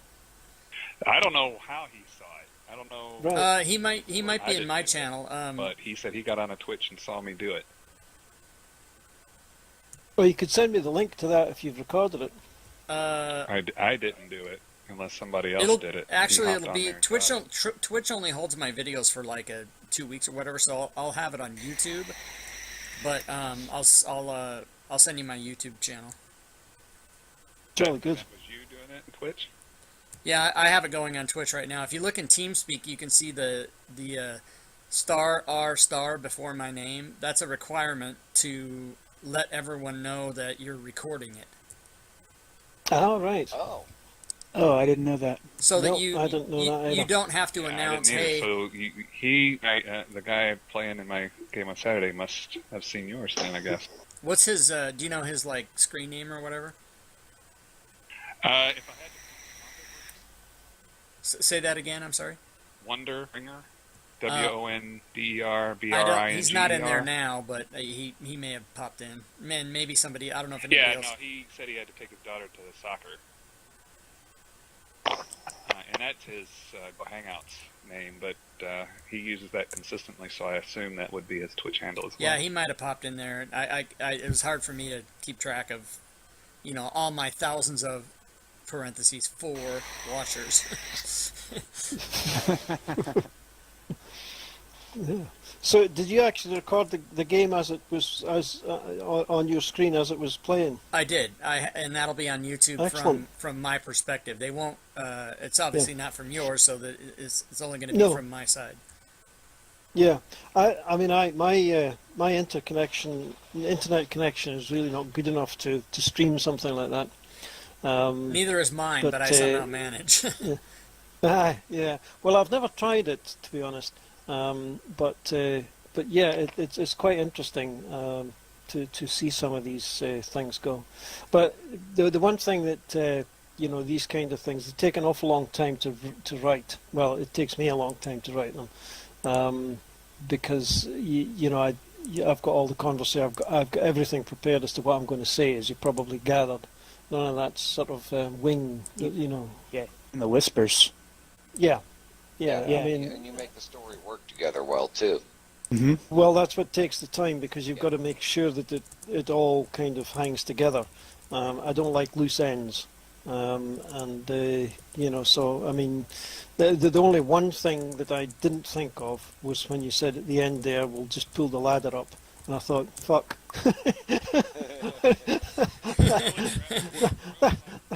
Yeah, that would work.